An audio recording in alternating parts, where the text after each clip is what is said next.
Here we go. Good morning. Hello, Anadran. Good to see you. Thank you for the sub, friend.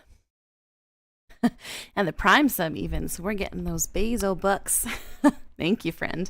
Hey, Chris. How's it going? Good morning, everybody. Good morning, good morning. Happy hump day, happy Wednesday, happy what the fuck is going on in the world day. um, Basil Bills. Yeah, exactly. Good morning, Gavin and Siege. Glodlux is here. Good morning, Wandering Forest and Ninja. And Moose is here. Lucky is flying a grip in an ace combat. All right, we will wait for you, friend.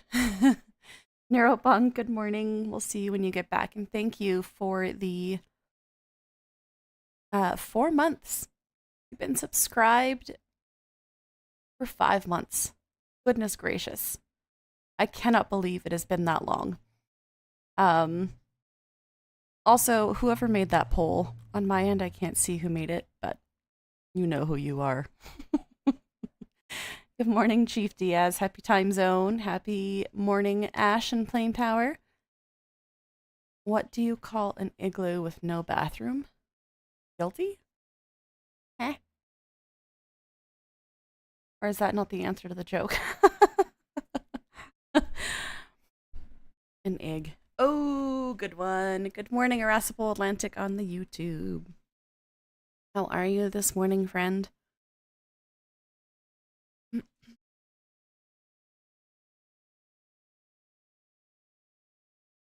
I'm going to be like 300% honest.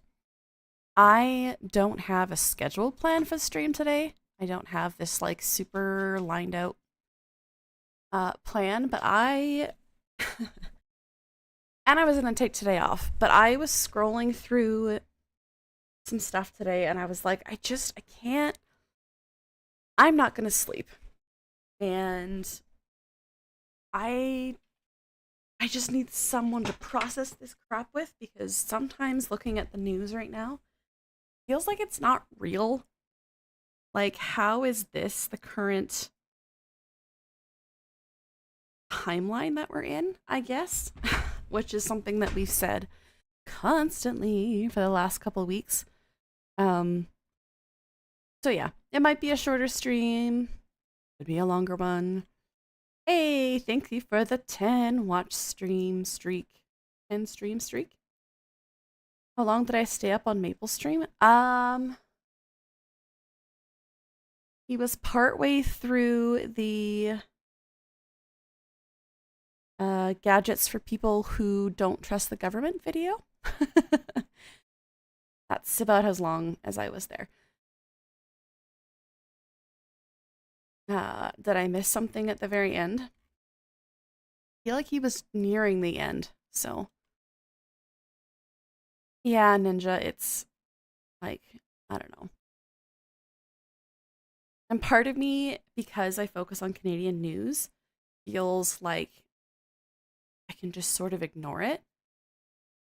Not feeling so much that way. Not feeling so much. You get too agitated and bothered? Yeah. Hello, Olafin, you're not late. I barely showed up on stream because my tea took too long to make this morning. And then the puppy wanted to tell me that there was magpies outside or not magpies, that there was, I don't know, some kind of animal outside that she needed to chase down. I think there's a neighborhood cat that sleeps on our deck. Not 100% sure, but I'm fairly certain that's what it is.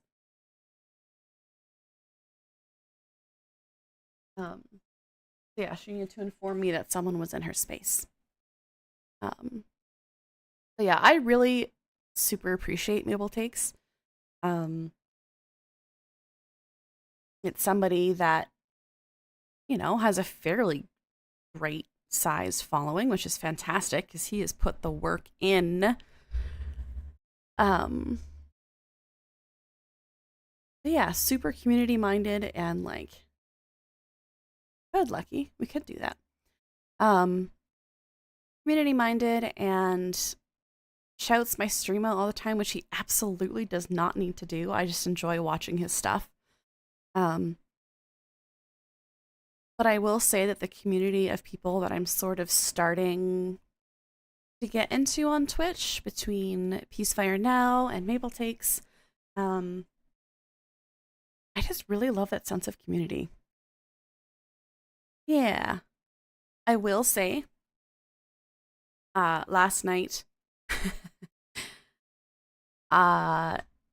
put on the Gimli helmet, and I was like, all right, there's a reason why I like your content so much. He's got Lord of the Rings tattoos. Yeah, for those of you that don't know, I am a giant Lord of the Rings nerd. Like probably beyond what's quote unquote normal. um, and yeah, that helmet. Yeah, so Helldivers, Pim and Vapor are trying to convince me. I haven't seen you played Moria. I did play with Elemental. Normal is a setting on dishwasher. Agreed. Yeah, not yet, Wenadran. I almost called you Vigo. Not yet, Wenadran, but I was getting there, damn it.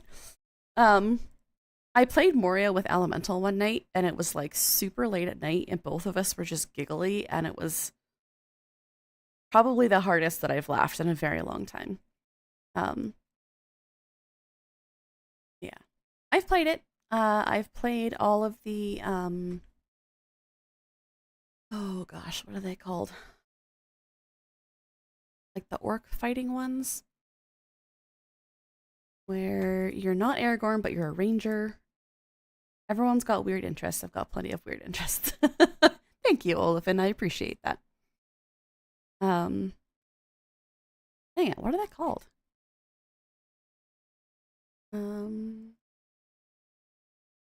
Looking through my Steam page. It's like something Mordor. Dang it.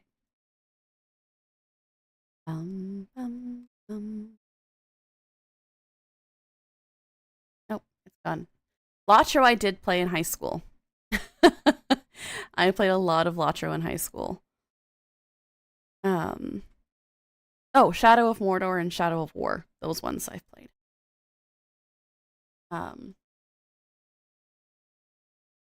It's here. Yeah, Vanadren, that's fair. It was amazing. Shadow of War I've played through. Shadow of Mordor I've played through. Yeah. Definitely a different type of game. Yeah, thanks, Recipe Atlantic. Hey, Guernsey. Oh man, I still follow the Lotro account on Twitter? X? Whatever the fuck it's called. Yeah, Gandalf with an AK. Shadow of Mordor was a blast, Potato Mage. It was one of those games where I started it and I was like, I feel like I'm not a good enough gamer to get through this. And I got pretty far. I really enjoyed it. I almost finished Resits.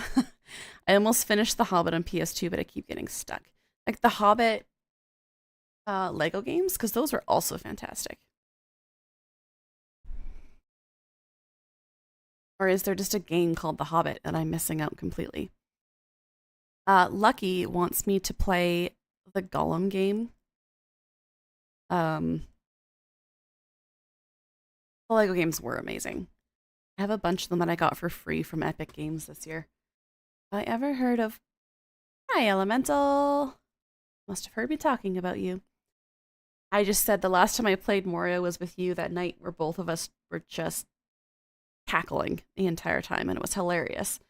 Corey Olsen. Okay, interesting, Ninja. Corey Olsen. Okay, the Tolkien professor. I feel like I've seen... Let's see.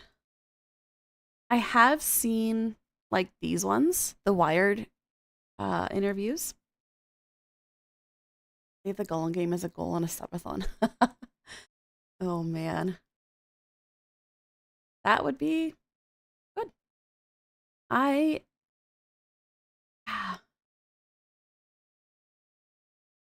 see him too. Interesting.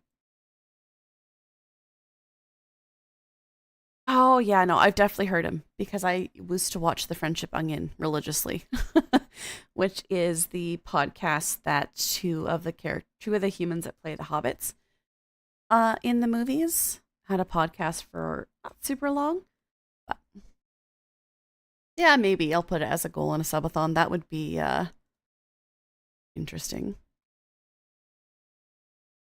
Oh my goodness. Elemental UK, if I share that on stream, I'll just share the picture. That is stunning. This is in Mines of Moria? Wow.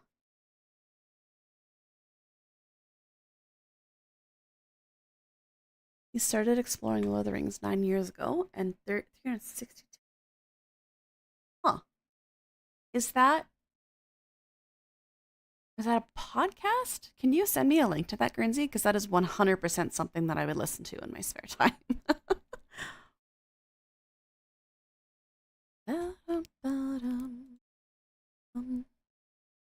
That's very beautiful, Elemental. Holy crap. Love it. I love it. So, Lord of the Rings for me, it was a book series that my dad read to me and my sister growing up. One of the major super positive memories that I have. And then um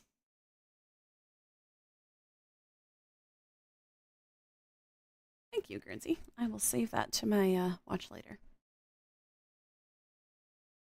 Exploring Lord of the Rings on location. Huh, interesting. Interesting. All right, I'll definitely save that because that is something that I will watch. Oh my goodness. Finally got the Andy Serkis audiobooks. They're so good, Chris. Hubby has listened to them, The Lord of the Rings, all the way through 3 times because of the Andy Serkis audiobooks. I wasn't expecting Vespa Toronto to be selling a $125,000 Vespa. Whoa, that's expensive. It's like a very, very, very small house where I live. You 235. Hello, hello, friend. Um, sorry. I went off on a bit of a tangent. He read the books to me growing up, and then I made a pact to myself to read them through once a year. Hello, YouTube.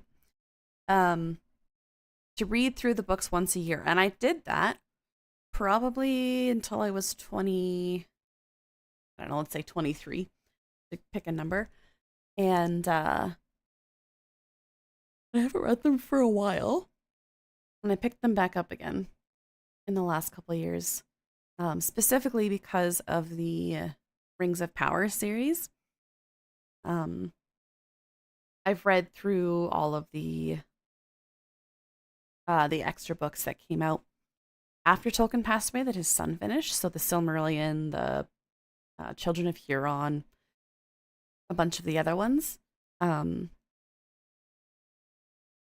yeah, and my sister also studied it at university. She did not a thesis, but she did like a research project with a professor, and it was on Lord of the Rings as well, and she got to present it to the university, which was cool. You know, Guernsey, if you know enough about Lord of the Rings, for me, it's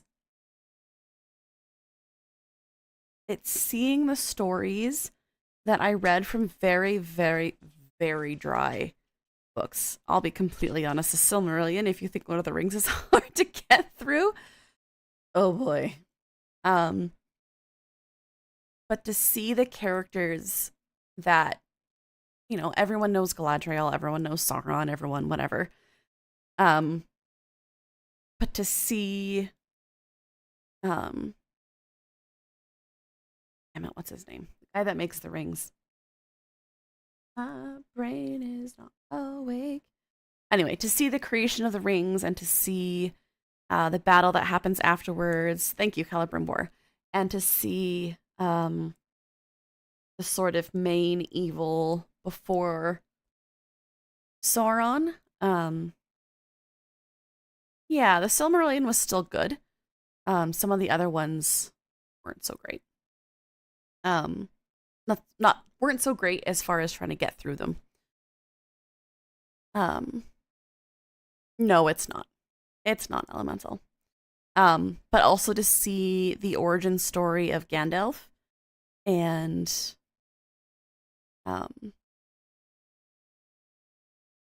yeah, I like it for that. So I would say that it's worth it. I just loved it because I love Lord of the Rings. So I'm not one of those like purists. Who was angry because I didn't do things perfectly. You can't show an entire age in an episode. I finally fell in love with the game once again. Lord of the Rings, Resource Survival Crafting. Yeah, it's gorgeous. You should, Elemental. I'd love to see more. The songs are tough to get through. So, funny story. I don't know. Oh, that's what it was. It was the BBC. The BBC released a radio theater version of Lord of the Rings, and now for the most part, like it doesn't cover everything, but it goes through sort of the same things that the movie goes through. And the music that they set those songs to is like permanently stuck in my head forever. So I know a lot of those songs / poems just because I'm used to singing them. So Peter Jackson did a great job. I'm really sad that The Hobbit got as mangled as it did. I will say that.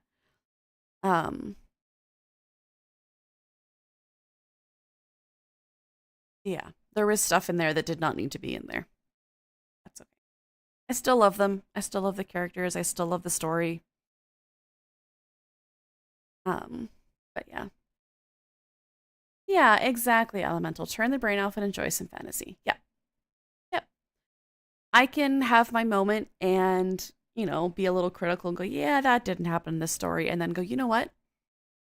Doesn't matter. This was clearly a project made by people who appreciate the story and appreciate the characters. And they've paid tribute to that in this, and I can enjoy their interpretation and their vision of what the story is. Just because I love the world so much. Yes, absolutely, Guernsey. What the studio put him through, but also the family. The actual Peter Jackson, oh gosh, Tolkien family also put up a lot of not a stink, but they were pretty protective of the material that he was allowed to work with. And it's the same thing for the show. They were only allowed to pull stuff from one age and one section of in the back of the Return of the King. Yeah, extremely protective. At the back of the Return of the King is the appendices, and that's where they got 70% of the material for the show, and we're talking like 10 pages. And that's all they were allowed to take from. So yeah, they've got to add stuff in if they're only allowed to have, small chunks of the characters in the story that Tolkien actually wrote. Which I can understand to some extent. I don't know.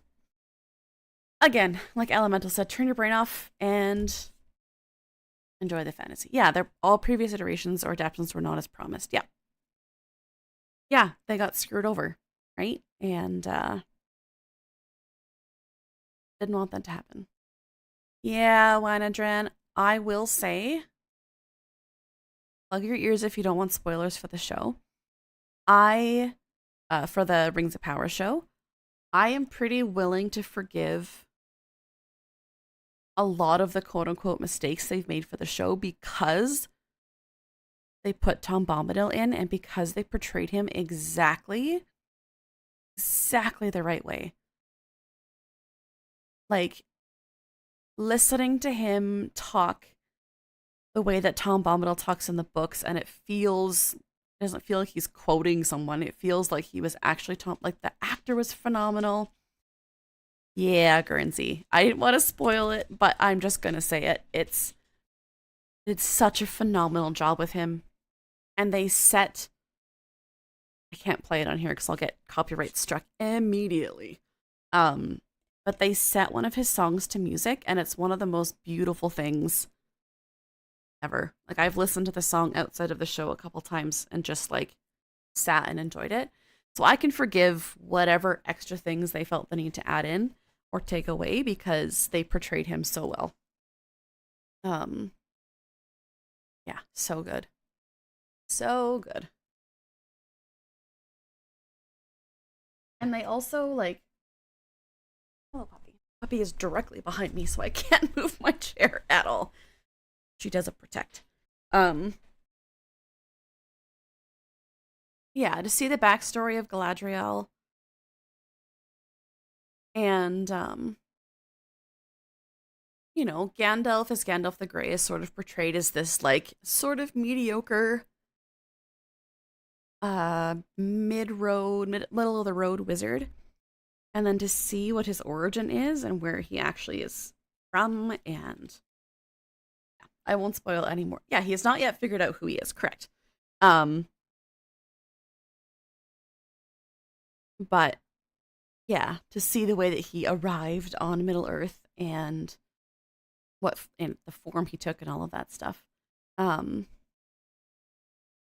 Anyway, I just loved it, and now I really want to watch it through again.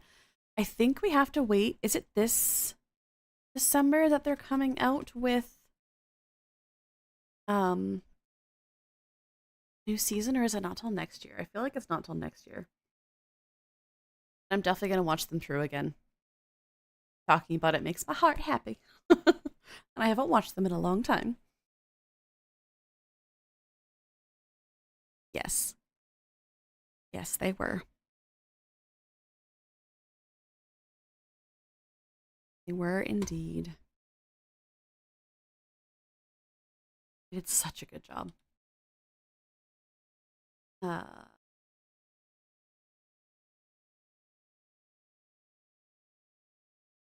see. So for those that don't know, this is sort of, let's see.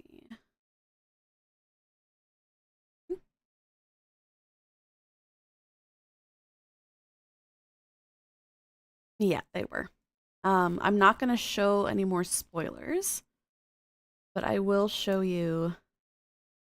This is sort of the first time that you see him in the show, so I'm not really spoiling a lot. Um, but there you go. He's got his yellow boots.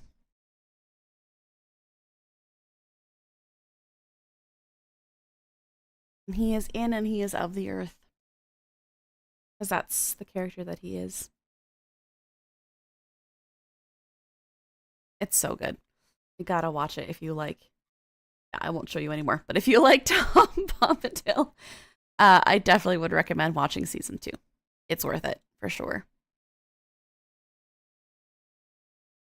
I'm looking forward to the... Yeah. Yeah, that's a very great dynamic. Talk is reminding what Strange New Worlds is doing with Captain Pike. They turned a character into a tragic character, facing his destiny. And I love that. We're all kind of trying our best. We're all trying our best. All right. Something I want to chat about really quick is that tonight The Destiny being the beep beep chair. Yeah. Take care, Elemental. Thanks for nerding out with me. I appreciate you. Yeah, I don't understand that at all, but I'll nod and smile. I'm hoping to be able to stream this later today. It's 5:30 my time, which is like prime dinner making chaos gremlin is chaos gremlining time. But they are holding a CUPE virtual town hall with all of the candidates. It starts at 7:30 Eastern, 4:30 Pacific. Sure, go for it, Lucky. With Mark Hancock and Candace Rennick being the moderators. Oh, right, Ninja. If you say so. But yes, I'm hoping to stream this later. That will be... Hello, kitty cat. That will be at 5:30 Mountain-ish. If I can't stream it, then I will share the link in the NDP chat in the Discord so that y'all can sign up if you want to watch it on your own, just in case. I will quickly share that in there right now before I forget. Hello, Ninja's cat. Hello, Neuropunk. Thank you, Olafin. This is the beep beep chair.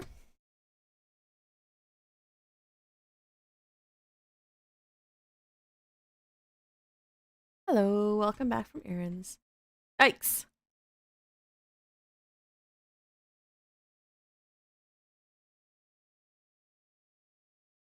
It's awesome.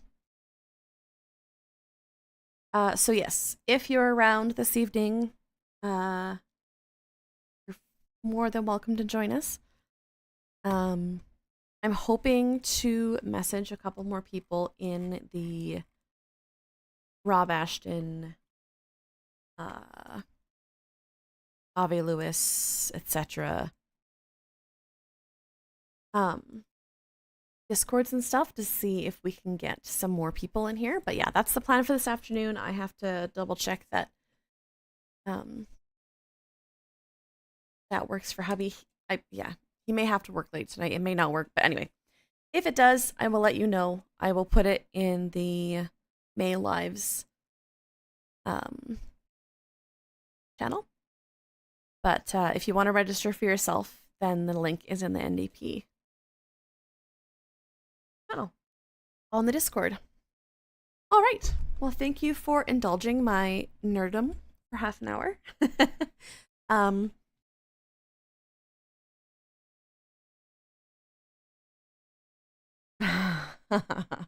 How dare you, Ninja? How dare you? My puppy is directly behind me.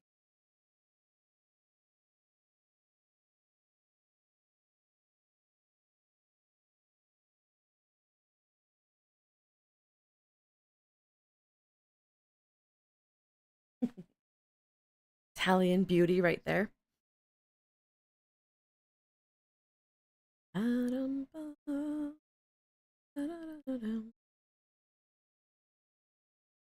We'll do this and then we'll pretend like we're talking about serious things today.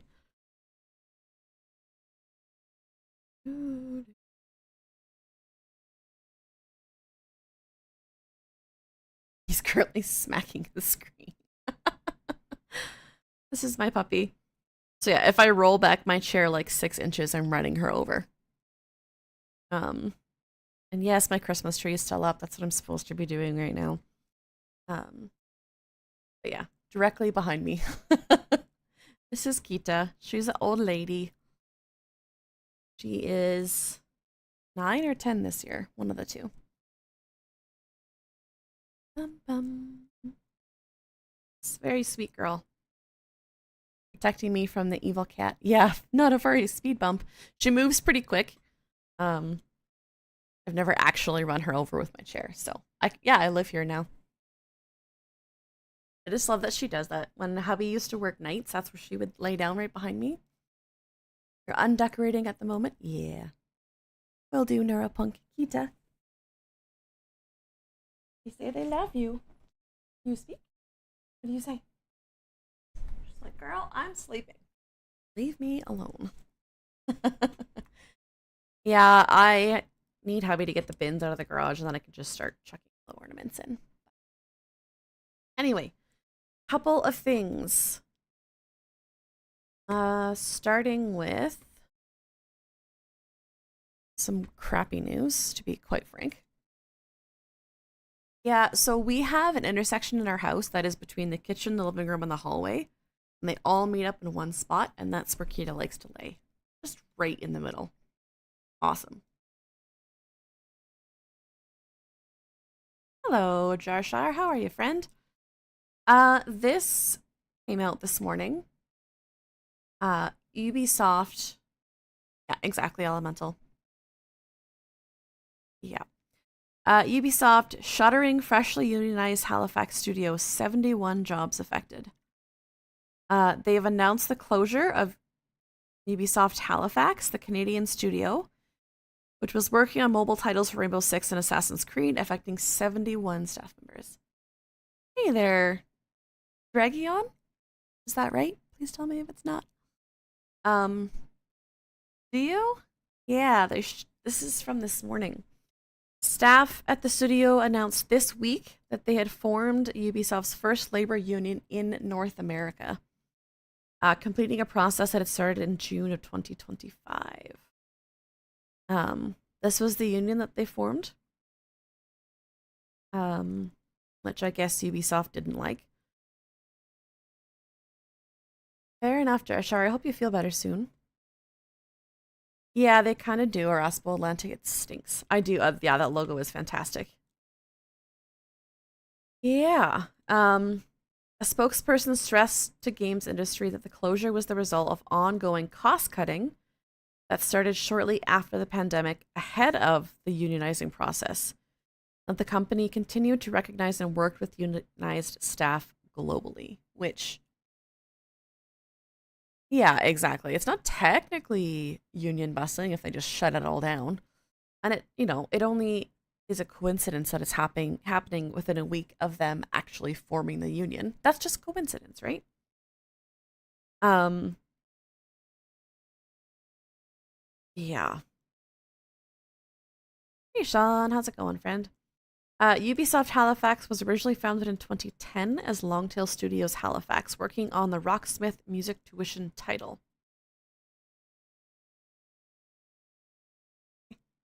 It was acquired by Ubisoft and renamed Ubisoft Halifax, and most recently worked on Assassin's Creed Rebellion. Yeah, coincidence. Yeah, exactly, Lucky. They let a team have 6 months to create something that stood out on its own, and once they did, they decided never again. Yep. Oh, it didn't. Yeah, that's fair, Ninja. Yeah, 73% were in favor of unionizing. Let's see their website. In our own studio, we believe something truly special has been built. A diverse and talented team united by collaboration, respect, and a shared passion for making great games. It is from a place of pride that we announced our union with CWA Canada on June 18th, 2025. Right, Gavin? It would be nice if these huge multi-million-dollar companies actually were held accountable. In an era marked by industry-wide uncertainty, studio closures, layoffs, and increasing instability, we want to make clear that our commitment to one another and our craft. Yeah. We believe that creativity flourishes when workers feel secure, supported, and empowered. We are unionizing not in opposition to Ubisoft, but in partnership. I don't think they saw it that way. Yeah. So I think this is all that they have on their page here.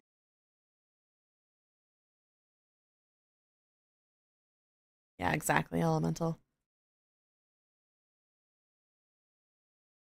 Yeah, unfortunately, Ninja. I work at a call center. At one point, people tried to unionize us, but most of us knew if they did, they just closed the location. Which is not how that's supposed to work. Oops, I keep putting the chat in the wrong spot where I can't see it. Not enough consumers are angry, and not enough workers are disenfranchised relative to the level of abundance in consumerism, distractionary rage bait, and distractionary entertainment. Yeah, if it's not a microtransaction, Ubisoft doesn't like it, right? Yeah, not cool. So F Ubisoft, you know. Um,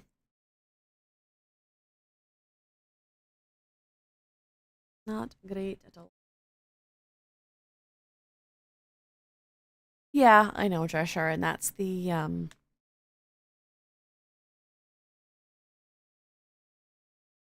shitty part. Um,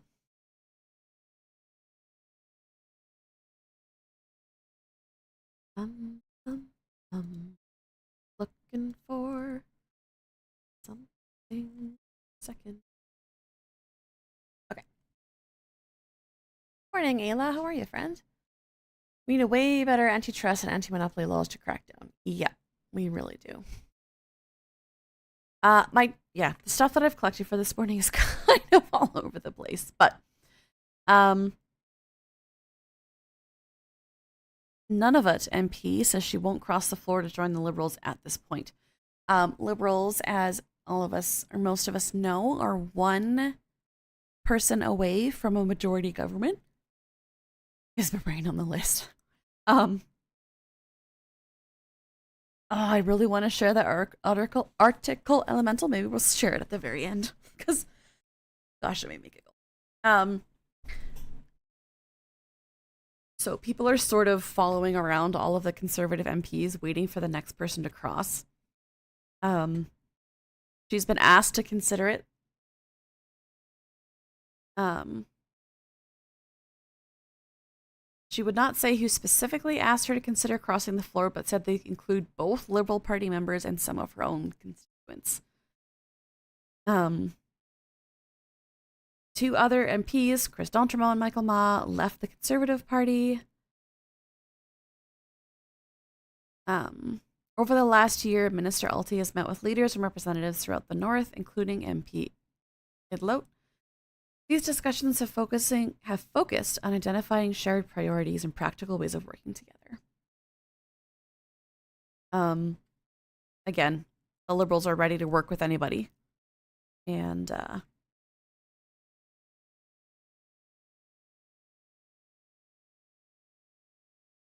he won the 2005 election with just 77 more votes than the Liberal candidate. Probably all of them, Ninja, to be perfectly honest. It feels like the crossings are why Carney was entirely unconcerned about the budget passing. Yeah, that's probably a fair take, Jar Jar.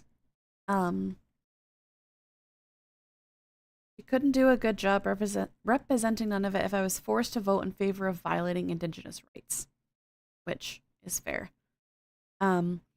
She cites she has concerns over the government's major projects legislation, which I think most Indigenous communities do. The One Canadian Economy Act, she criticized the Liberals for how fast they pushed the legislation through. So that is sort of the thing holding her back. Gerald Sabin, a political science professor at Carleton who focuses on northern and federal politics, said her current role in opposition can allow her to be more critical of the government and speak more freely. Yeah. So we'll have to see. There's more of these conservative MPs that look like they are getting closer and closer crossing the floor. Uh, yeah. My goodness.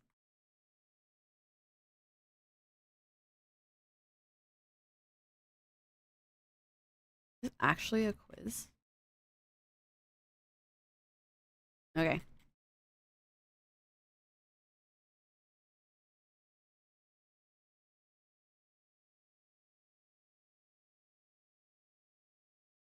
Hmm. Interesting. Maybe we'll do that at the end of the thing today. Um, what else is happening today?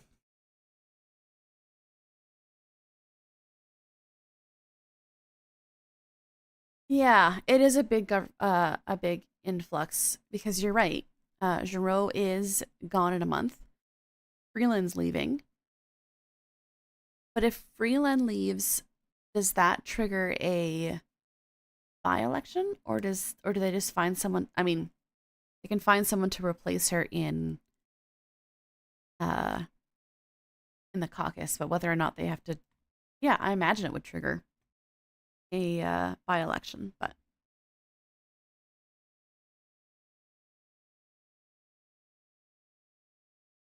exactly. All right. From Alberta, this is Dimitrios Nicolaitis, the person that has been putting forward all of the horrific things that are happening in Alberta schools, and he is currently 10,000 signatures short of the recall. In his writing, the first deadline is coming up, I think, in a couple days.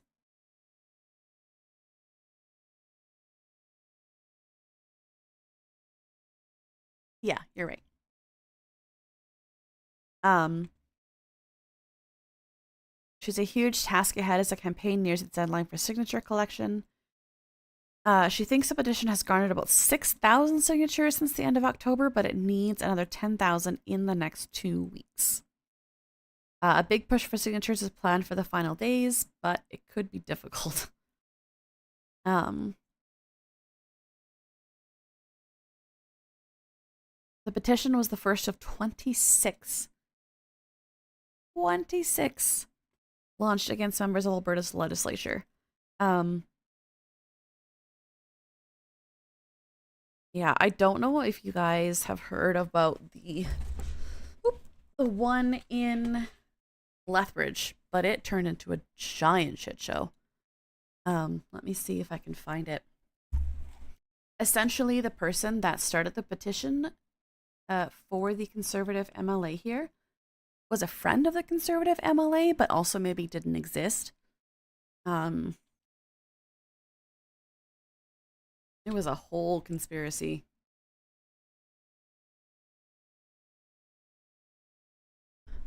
Yeah, same ninja.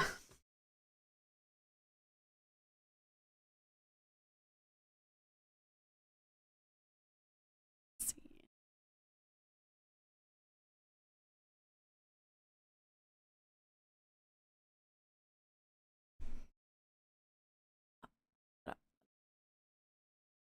What are they trying to accomplish? So if they get enough signatures in the writing, then it triggers a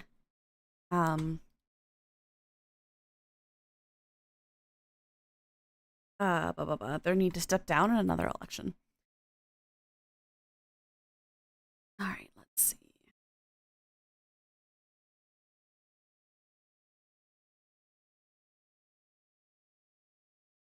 Yeah, a recall. Yeah. Sorry, I'm reading as I'm speaking. I should do one thing at a time. Yeah, I agree, Elemental. Okay. This one.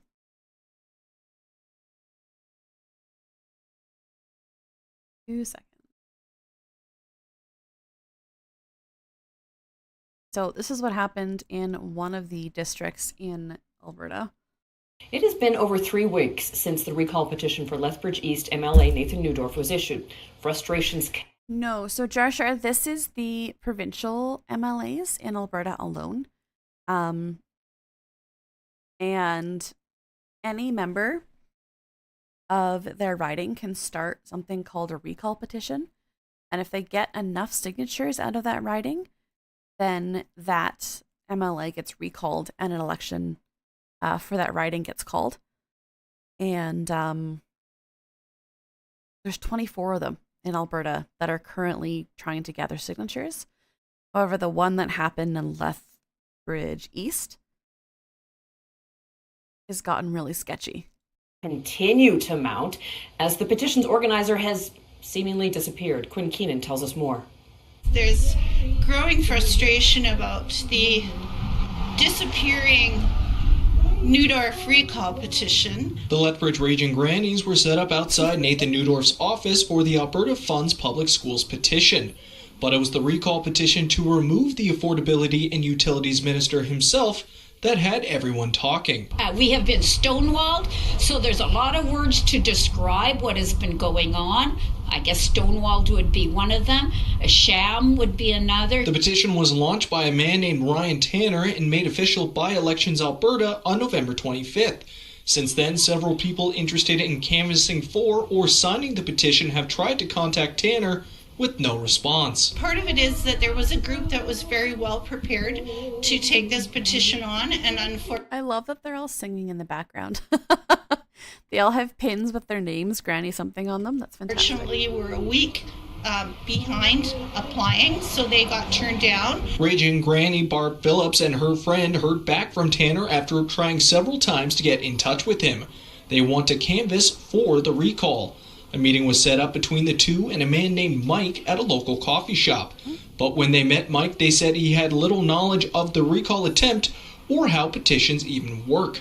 He told them he received the recall papers from Neudorf's office. So here we are 3 weeks today, later, and we're still asking the same questions. Who is Ryan Tanner? Who is Mike? Because we didn't get a last name. How long will they have to wait to start a new recall?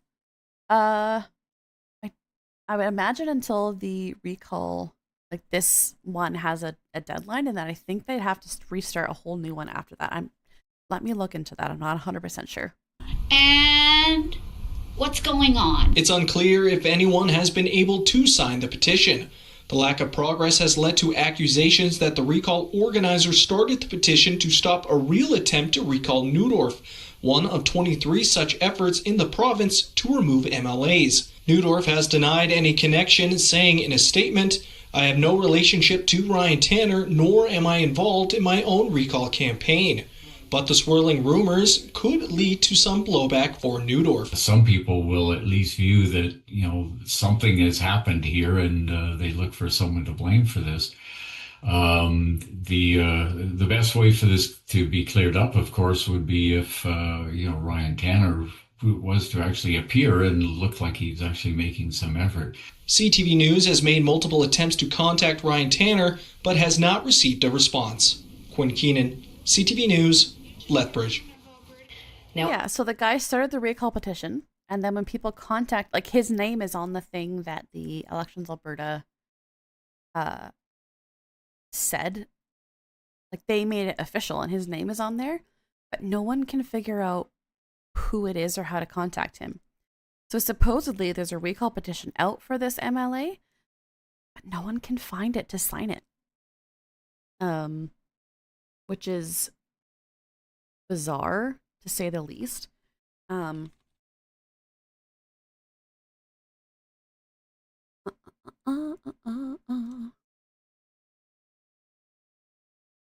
believe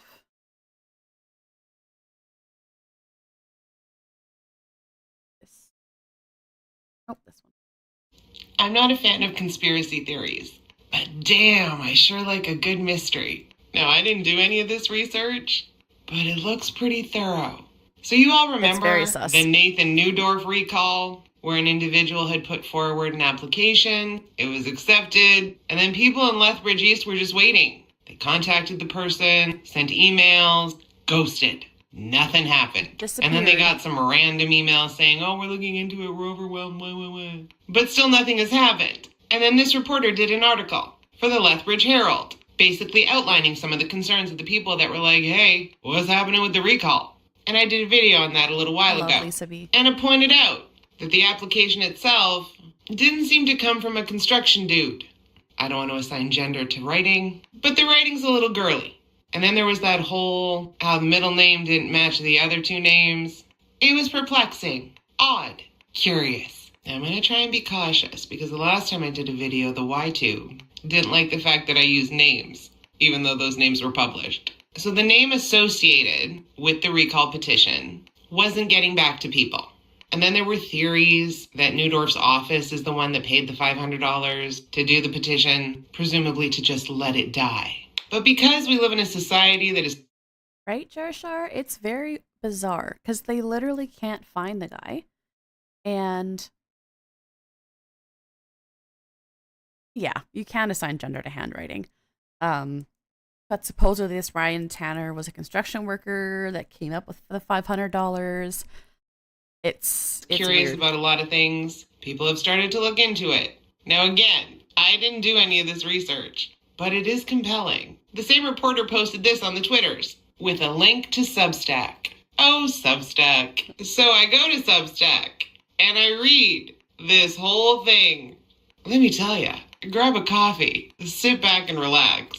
Because whomever, and it's not the reporter, it sure as fuck isn't me, whoever took the time to do all the things to find out what they found out, chef's kiss. I'm going to encourage people to go and read that Substack. It hasn't gotten nearly the reach that it should. And it walks you through the process of how they figured out what they figured out. And if what they figured out is true, don't worry. I'm going to need Elections Alberta to wake up, delegate some of that money, even though it's not what you asked for, to figuring out if this is actually true.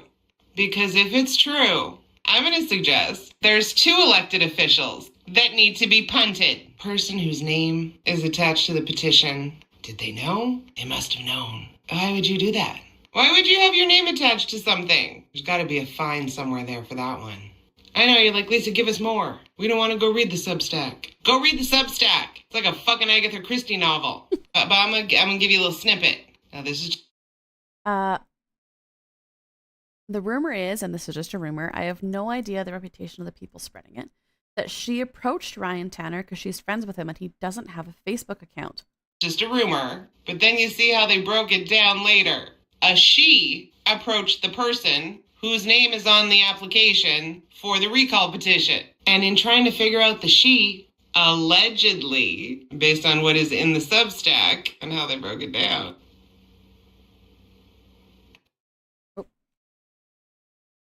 Is in the Substack and how they broke it down.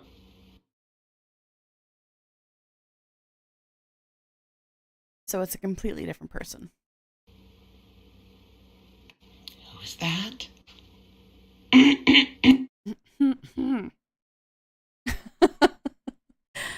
Yeah.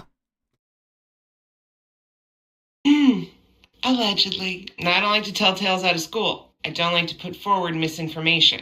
I'm just showing you something that was posted that breaks things down step by step on how it was figured out. So again, if what happened is really what happened, and it was done for nefarious reasons, with no good faith intent of following through on the process of a recall petition, and there was knowledge, because there had to have been knowledge, I'm going to say a few people need to be out of a job. Allegedly. Shouldn't she be out saving the children instead of making up bullshit petitions in girly handwriting? Allegedly. Freaking love Lisa B. So yeah. They don't really know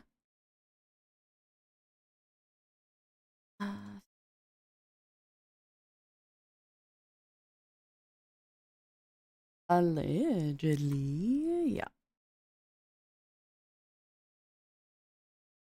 So yeah, I'll just quickly scroll through this because it's heckin' long. But yeah, she people thought they had Ryan's number and they didn't.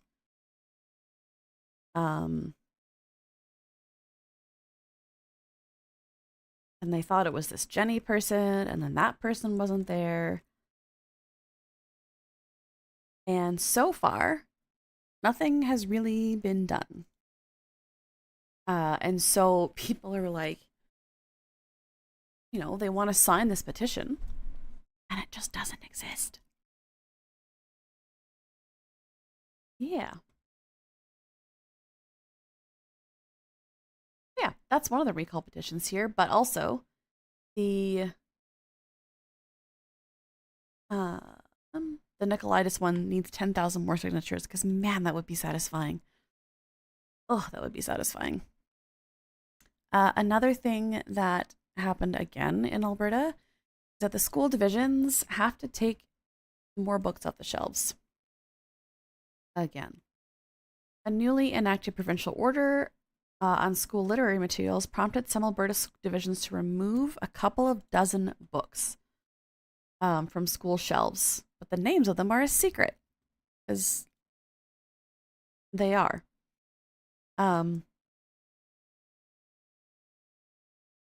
They're working on a list of 34 books. I imagine not much longer, Ninja. The spokesperson for the Edmonton Catholic School Division said its review resulted in staff removing 6 titles from the shelves. Last May, Education and Childcare Minister warned that new rules around school library materials were coming after a conservative interest group said it found graphic novels on school shelves with content it felt inappropriate for minors. Why were they inappropriate? Because they were LGBTQ. And again, this was one of the motions where he put it out and it wasn't worded well, so they had to re-put it out and take it back, and yeah. In an email, Nicolaitis' press secretary said that all Alberta schools have submitted a list of material to be removed. At this point, it's a territory spot possible. Although the school boards wouldn't put a cost or a number of hours required to complete the work, their answers was that it was resource intensive. You know, because teachers have nothing, probably lucky. Teachers have nothing better to do than go through thousands of books in a library. Absolutely ridiculous. Oh, that was such a good one. Ninja Cupcake? I've read that one. Not great. From libraries to comply This with is very Alberta quiet. government order. Ooh, The provincial policy. Public school boards at Edmonton and Calgary say they've removed dozens of books from libraries to comply with new Alberta government order. The provincial policy requires school boards to remove books with explicit images or illustrations of sexual content.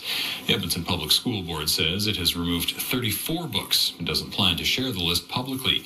Calgary's Board of Education says it has removed 44 books. It also won't provide a list. Because they really aren't interested in dealing with people like over again. Because this blew up Cost of going in and doing something against Denmark in order to. Thank you. The Bible needs to be on that list. Yeah, have you all read the Bible? There's some pretty explicit stuff in there. Yeah, such a good job at transparency, always. Yep, 100%, Sean. 100%.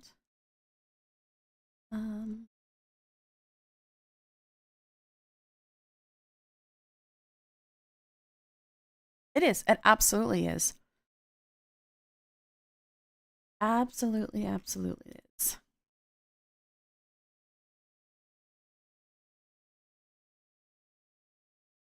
Okay. There's not a ton else. It's because their definition of explicit sexual content is likely BS. Yep, probably. There is, Ninja, and there's also another story where a woman takes a stake and drives it through a man's head into the ground.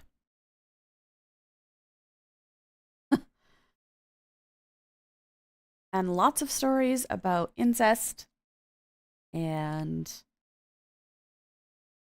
just all sorts of super inappropriate stories for children.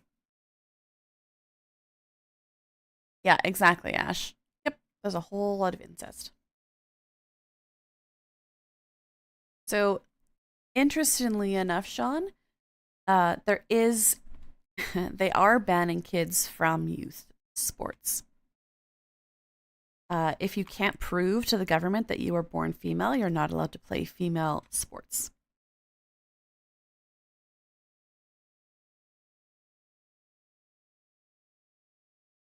Really good inspo for horror authors. Yeah.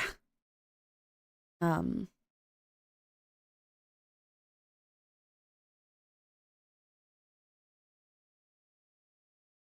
um, um, um, let's go. Yep. Yep. Lots of sacrificing children in the Bible, too. Lots and lots of that. We're going to take a look at a energy media video because I just think they have such good takes on this stuff. Can you imagine, Ninja? Yeah, the problem is, U235, is that where would we go?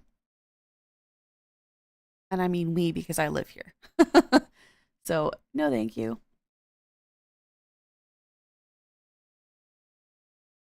All right. Is this the one?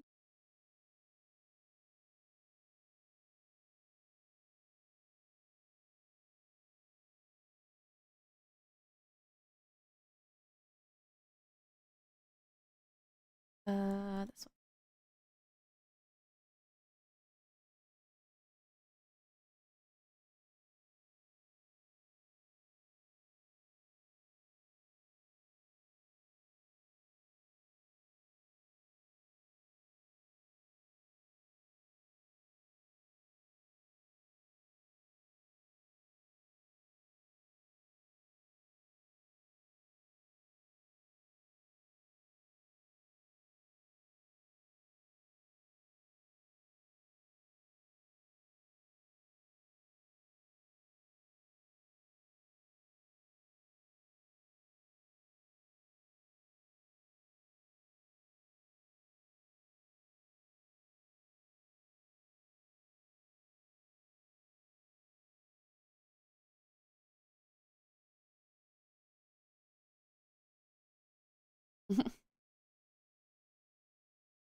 The video is really quiet.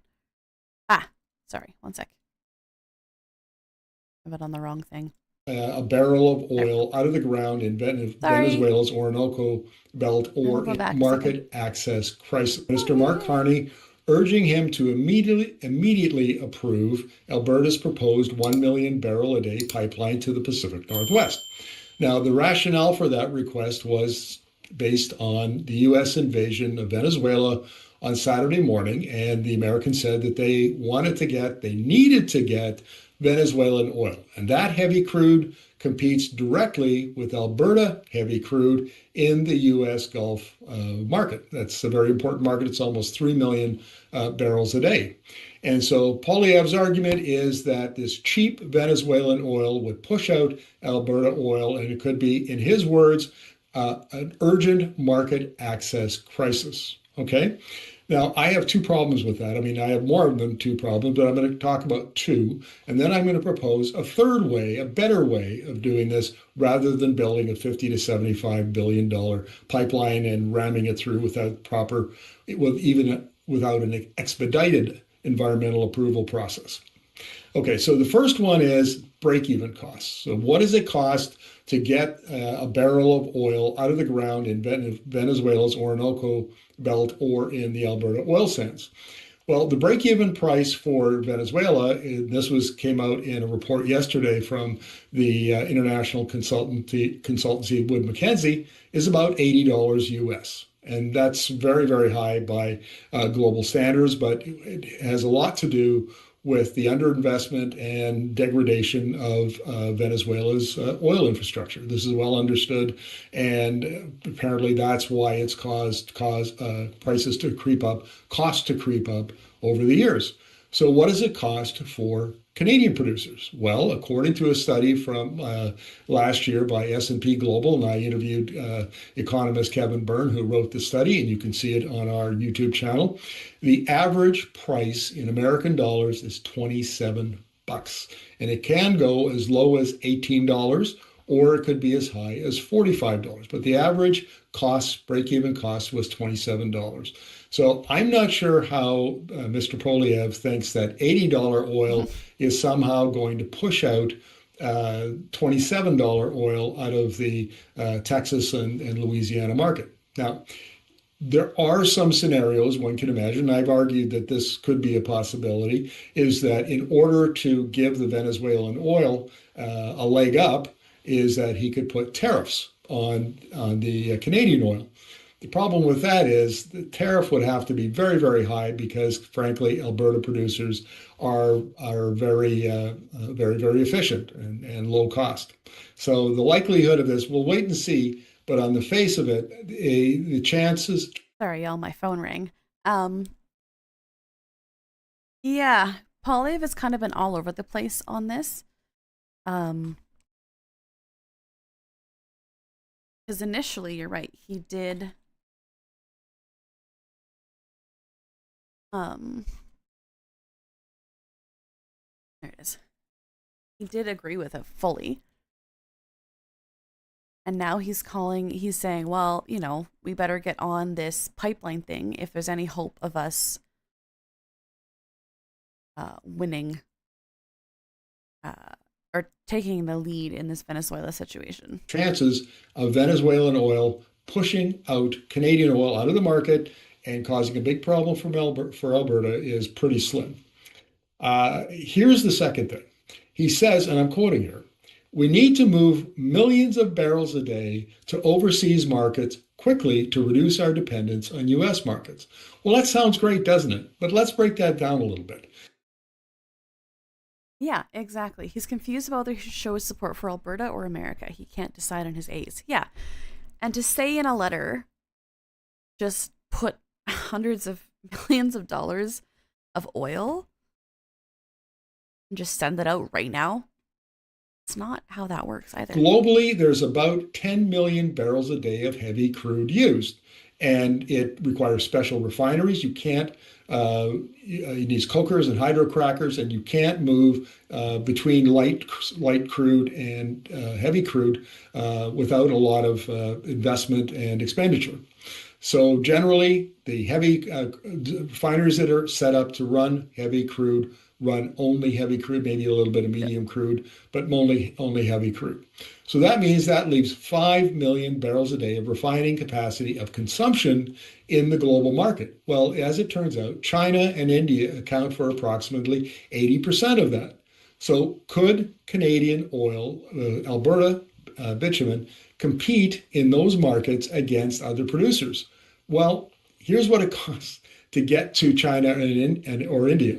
On the Trans Mountain Expansion pipeline, the tolls are $11 a barrel. And then there's another dollar or two added for insurance and dockage. And then it costs another $5 or $6 to put it on an Aframax freighter or a tanker and send it over to Asia.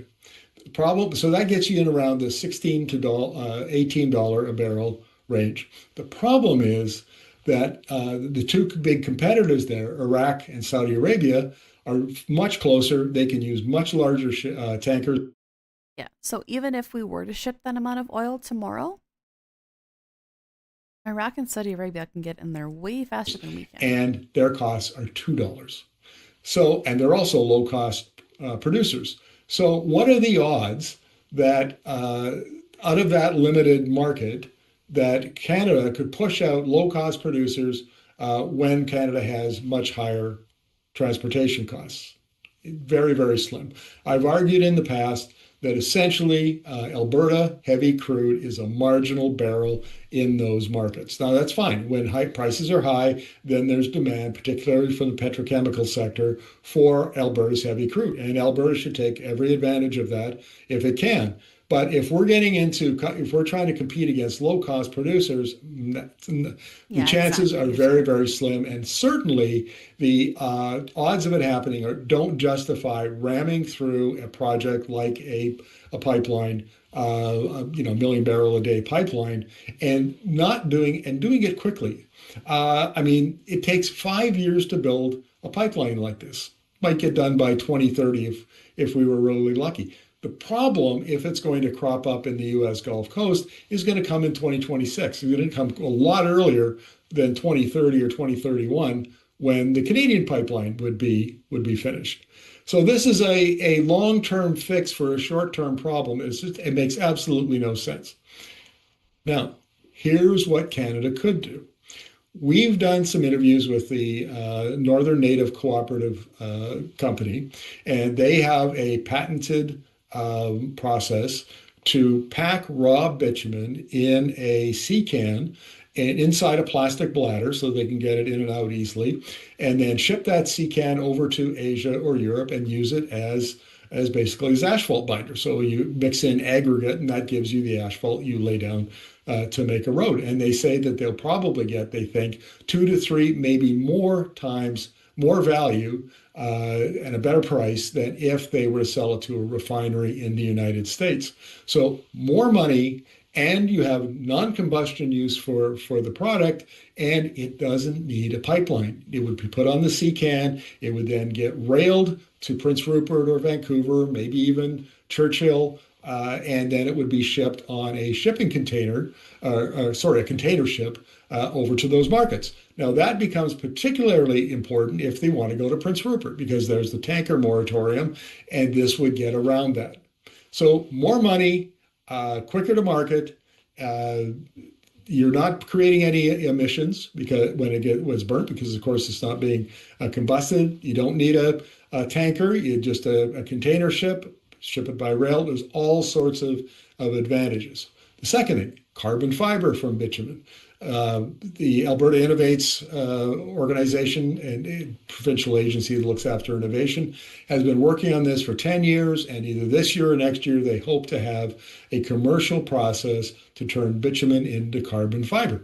And they expect that they will get 4 times as much for the carbon fiber as they would if they turned it into a barrel of gasoline or diesel. And there's already a demonstration plant in central Alberta. And the two of them together, the demand for asphalt binder, the demand for carbon fiber, could, if you started now and you built those industries up over time, then 5-10 years from now, maybe whatever, somewhere down the road, you would have you would have created a domestic market for bitumen. So instead of relying on refineries in Houston or refineries in China or Asia or Korea or Japan, you basically build it, you use it to build an industry inside of Alberta. You create jobs in Alberta, you bring out capital investments, you have supply chains.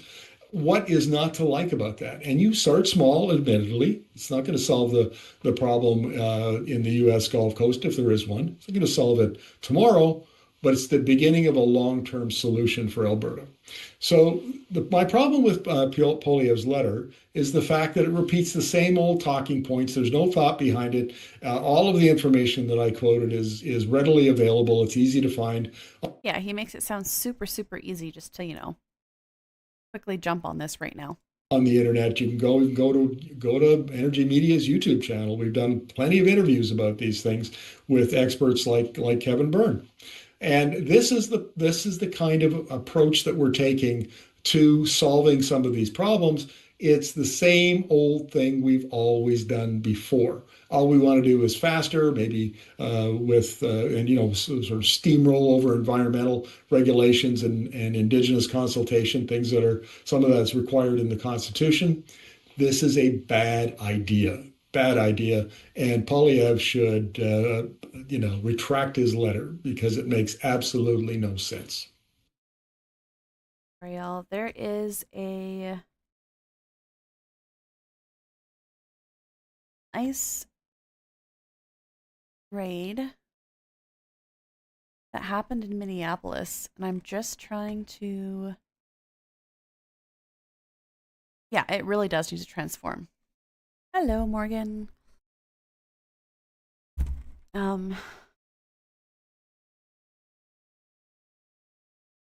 Sec here.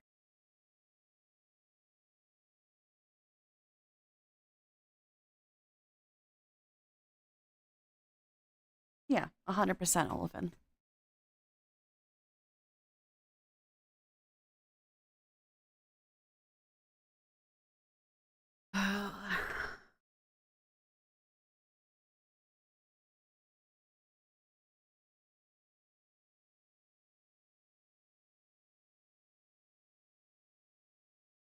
All good, Morgan. Yeah, many industries would be paying millions for that. Oh man, y'all. ICE agents are just opening fire. Minneapolis, like, what is happening?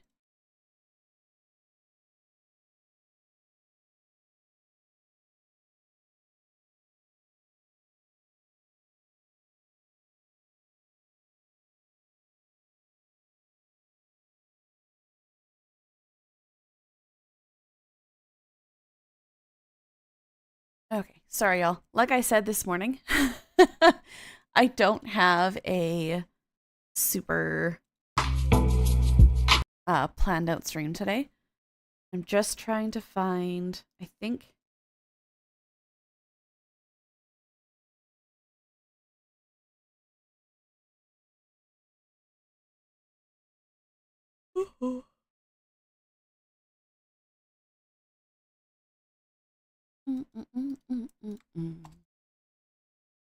Like Christinating MrsMae these days.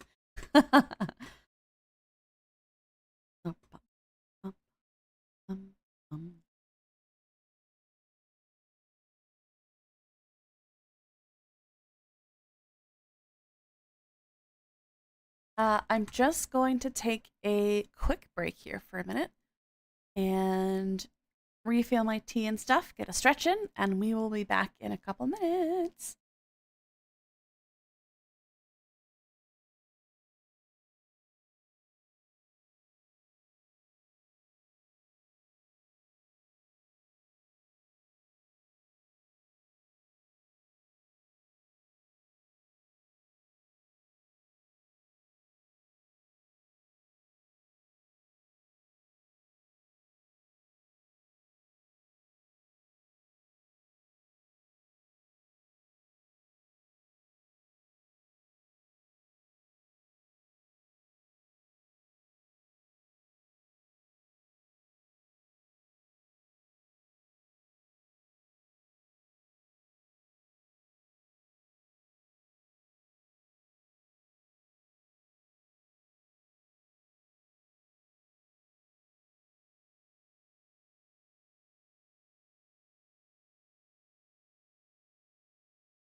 All right, y'all.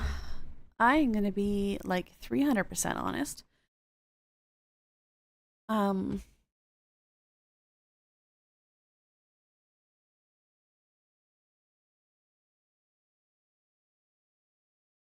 There is some dark shit going on right now in the States. And,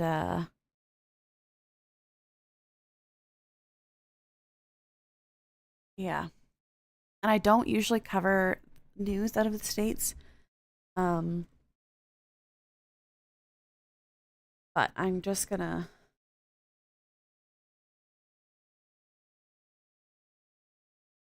And I really hope that this doesn't...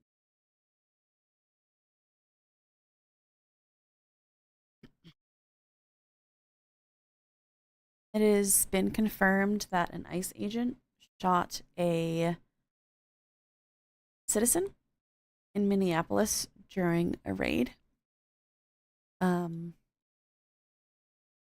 Yeah, and again, I prefer not to cover live news, but the officials confirm a shooting occurred reportedly involving a federal ICE agent and a civilian this morning. You see the live pictures right there. Our Whitney Wild is there on the ground. Whitney, tell us what's happening right now. Dana, we're in the heart of Minneapolis. We're here on East 35th and Portland Avenue. And let me show you first, I'll show you who's on scene. That is Mayor Jacob Fry. He's the mayor of Minneapolis. To the side here on the left side of your screen, that is Police Chief Brian O'Hara. There is an enormous law enforcement presence here from multiple different jurisdictions. Our photographer is going to show you what the crowd looks like here, Dana. Mayor Fry is now leaving. I think you're probably starting to hear people yelling to him, but he is now leaving.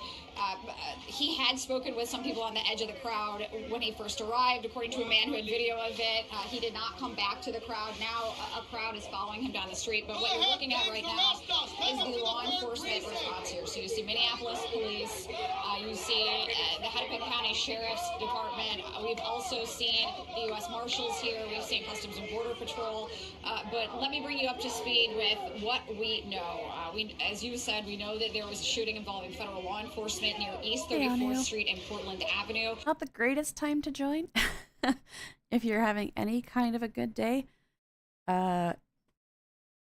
That was according to the city of Minneapolis. We do not yet know for sure what the extent of any injuries are or what prompted this. Minnesota Governor Tim Walz has weighed in, saying my public safety team is working to gather information. Hey, Vapor, congratulations. Just as a bit of a warning, we are currently watching a live story where an ICE agent has murdered a civilian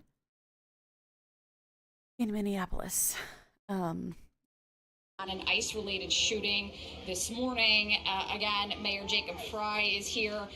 This is all in the context of this ramped-up immigration enforcement that DHS has been touting. They say this is the largest immigration crackdown to date, 2,000 agents spread throughout the Twin Cities.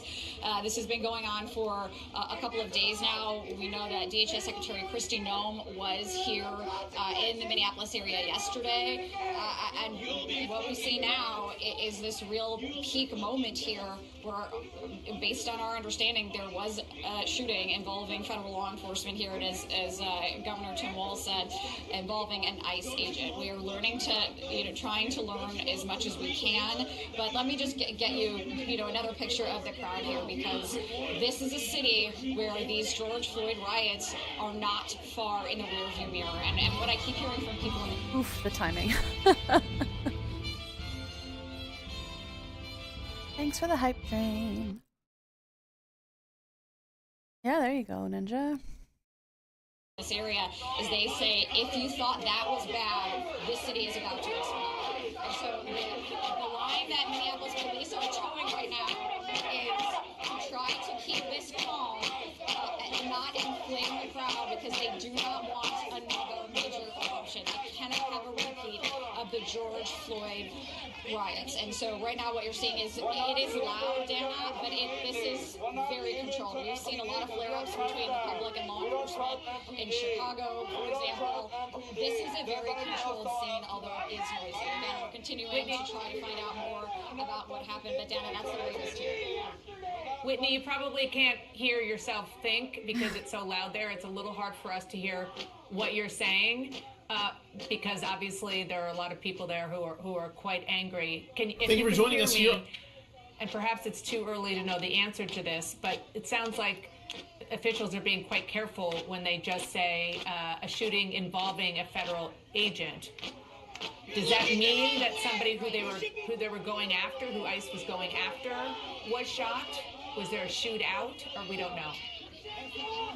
We don't know yet. I don't know if you can hear me, but it's starting to get really spicy. So, let me give you context of what is going on here. Dana, can you guys hear me? Yeah, we can. I just put my microphone a little closer to my mouth. Okay. That's Police Chief Brian O'Hara right now.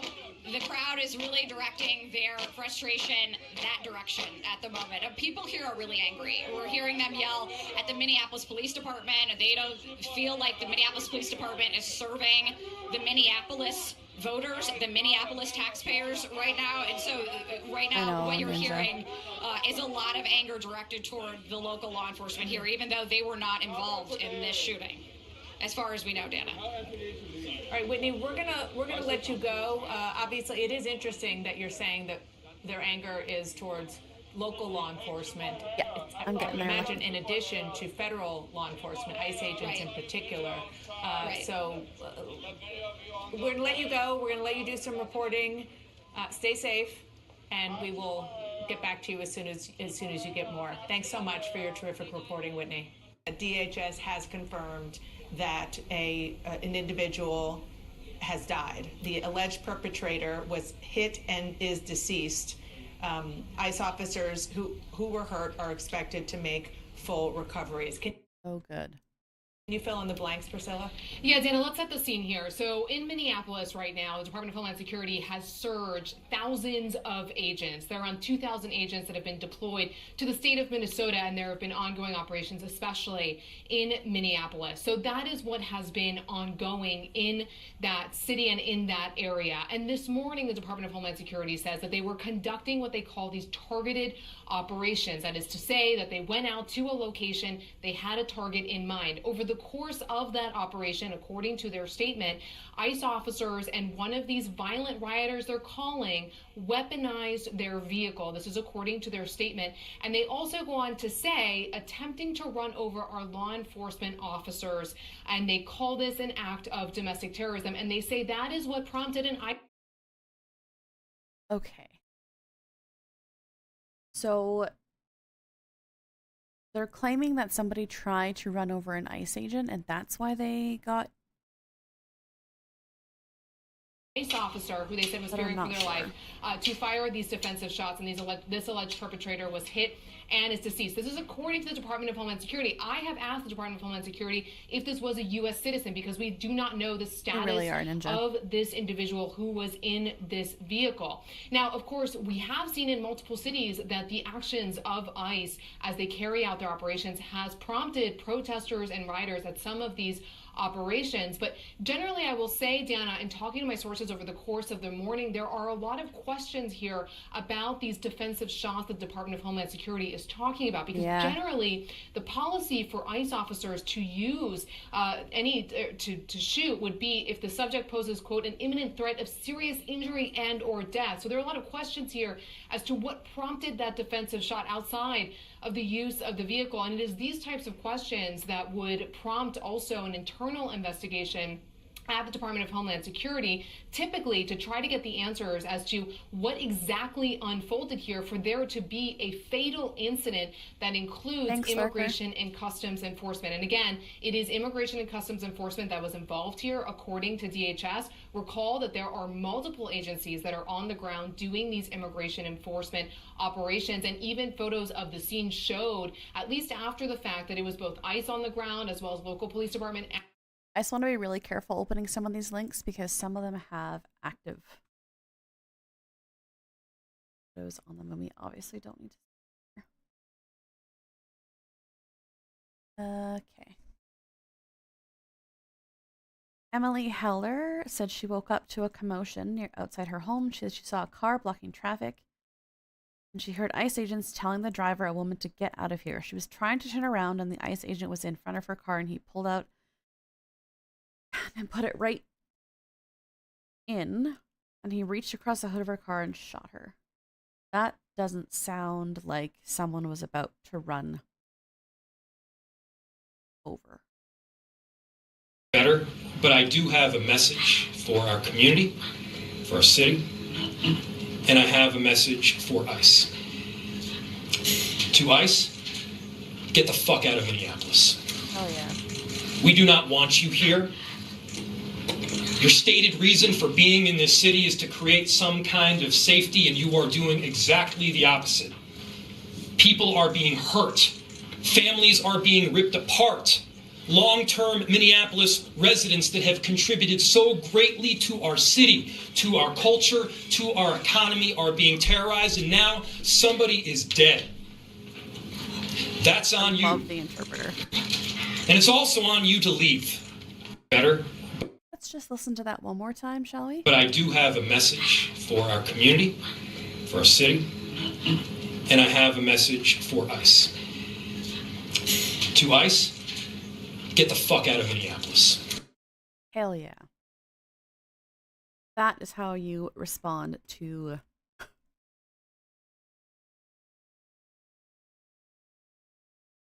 yeah, obviously we're not going to watch the video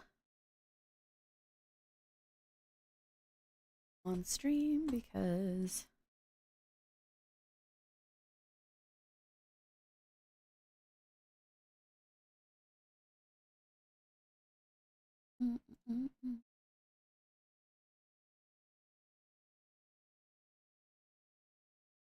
yeah, exactly, Morgan. Mayor Jacob Frey, I'm aware of a shooting incident. We're demanding ICE leave the city immediately. We stand with our immigrant and refugee communities. ICE launched its largest ever immigration operation with more than 2,000 agents. The police chief made a plea. Keep the peace, which obviously did not happen. Horrific.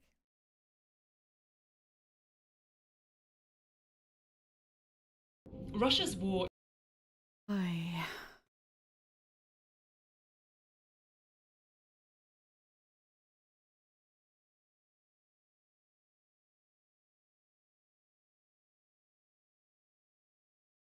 All good, Morgan. I think we're all a little bit like, I don't really know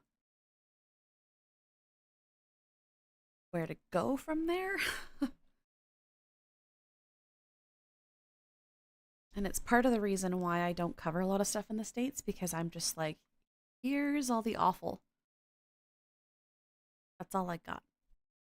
Right?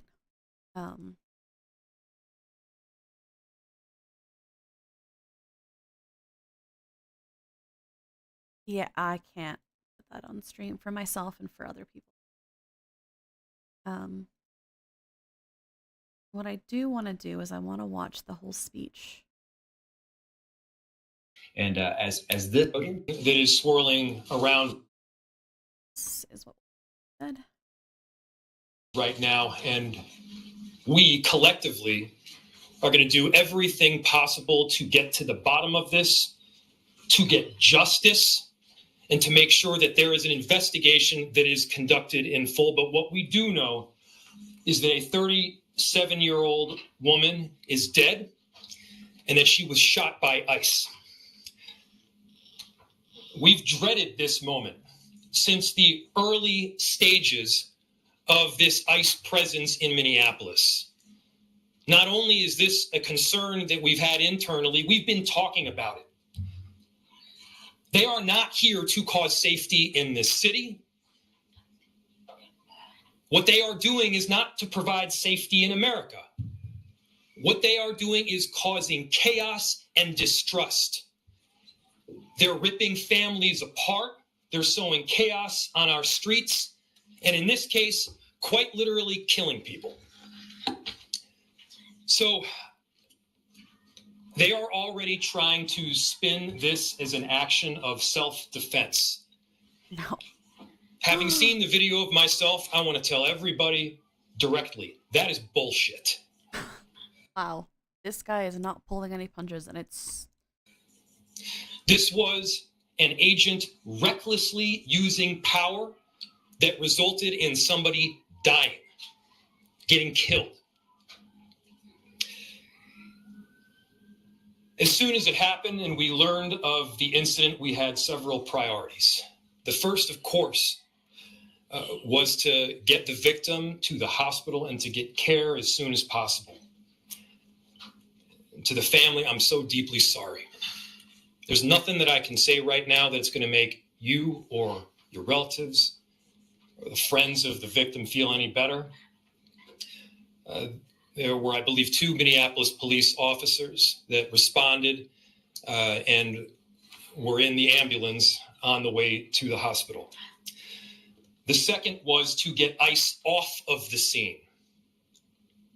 There were dozens, if not hundreds, of ICE and federal officers that were there at the time.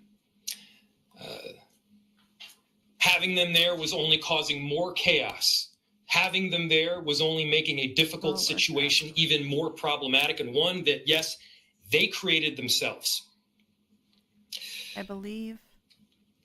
There's little I can say, again, that'll make this situation better, but I do have a message for our community, for our city, and I have a message for ICE.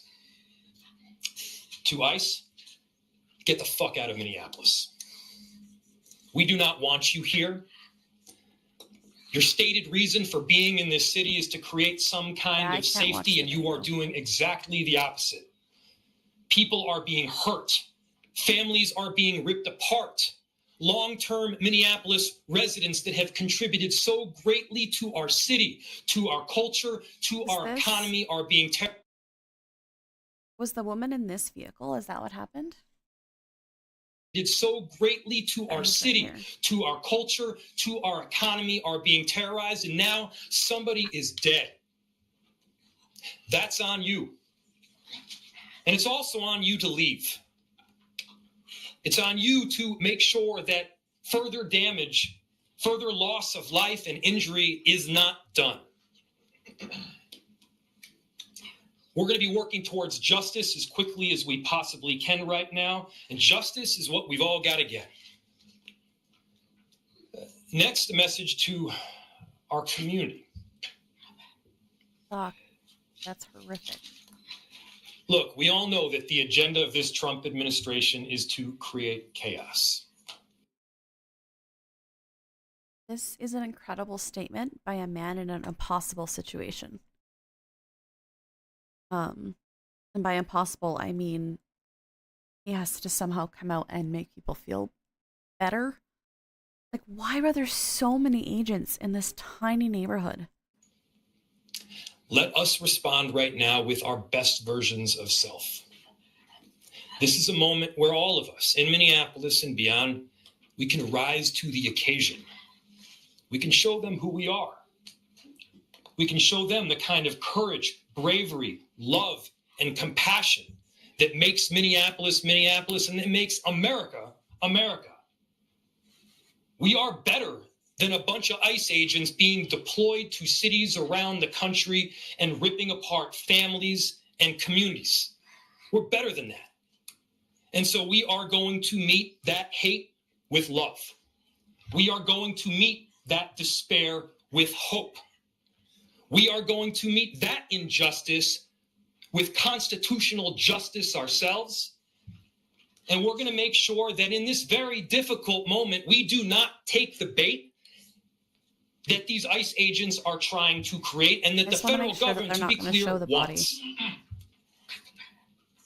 They want us to respond in a way that creates a military occupation in our city.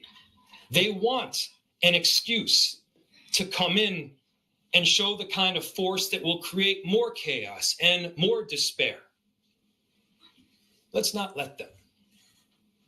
Let's rise to this occasion. Let's show them something far more beautiful than the kind of division that they're trying to stoke. Let's show them unity of purpose, of love, and the courage of our conviction. Our conviction, to be clear, is rock solid, and it is for our neighbors, all of our neighbors. It's for people who have lived here for 80 years. It is for new immigrants who have made this city a better place. That's the kind of love that we're going to show up with right now. I cannot keep. If you're angry, I get it. I am. If you're feeling that kind of despair, it's understandable. Let's show them who we can be. Let's show up with peace. No, it's potato quality. I'm sorry. To march, to protest, to hug one another, to love all the way with peace. Do not give them what they want.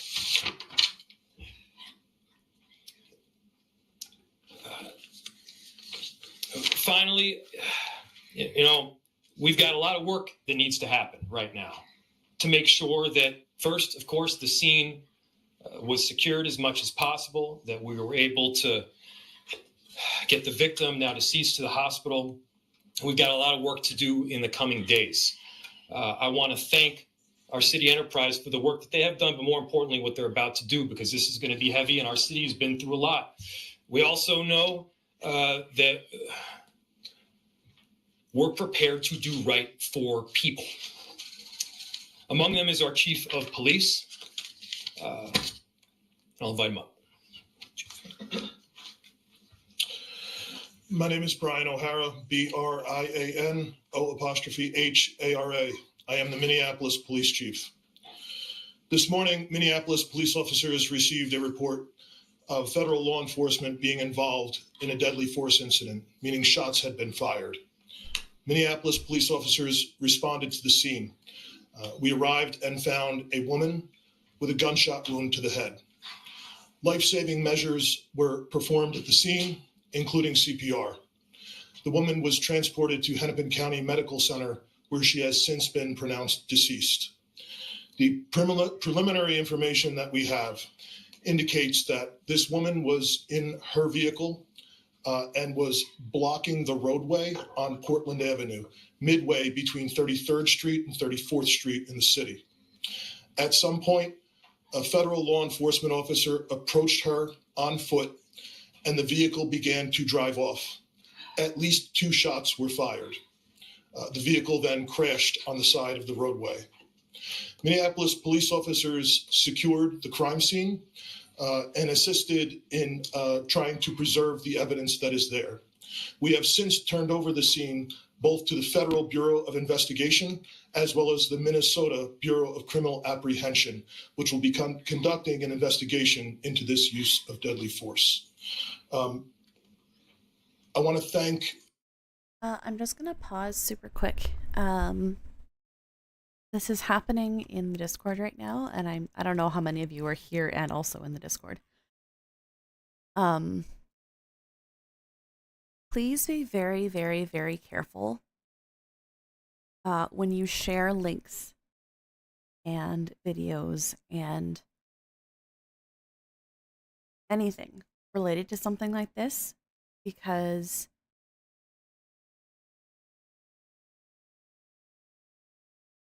nobody deserves to see something they can't unsee. Do we need to talk about this? Absolutely. Do we need to know what's going on? Absolutely. But there are people in our community who will be devastated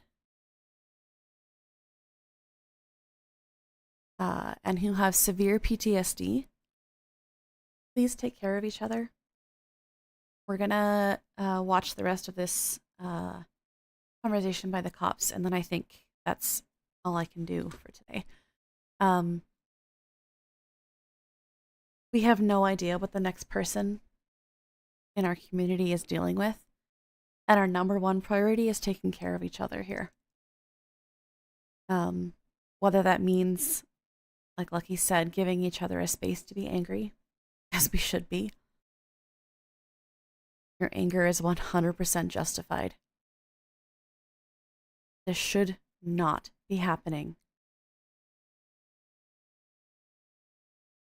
Should not be happening. I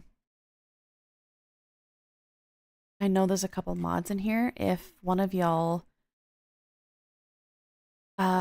wouldn't mind just posting in that chat that we're gonna that no more links about this should be shared. If people want to find out more information, they can. But any link that could contain, I mean, even the video that we just watched 17 times over. And there's worse. There's much more up close footage. Let's take care of each other. There's no one wins when we're the most, when we post the most sensational thing. No one wins. Hug your loved ones. I'm sorry that we're yeah, I'm sorry that we're switching over to this. Thank you, Uncle Alex. I can see you typing in there. But this is just a reminder that these are the people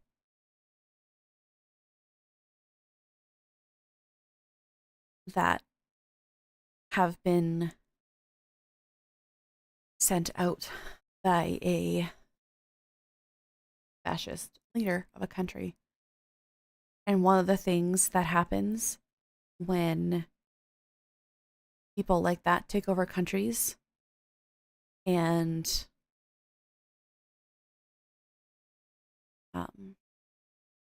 their main goal is to make the people around us be others. Their goal is to divide us. Their goal is to make as many things as possible, us versus them, and demonize groups of people.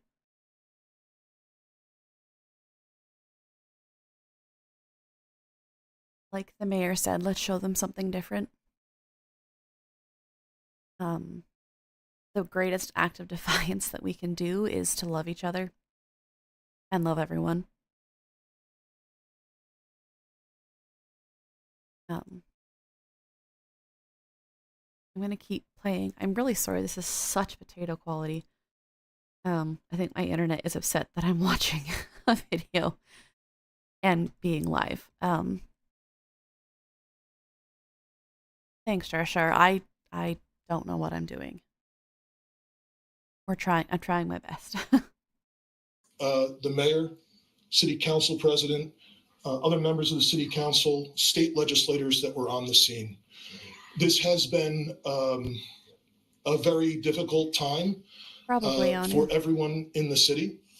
And this is obviously a very, very tragic situation where a woman has lost her life. That being said, in addition to this tragedy, which unfortunately we did predict, we were seriously concerned about further escalation from the scene.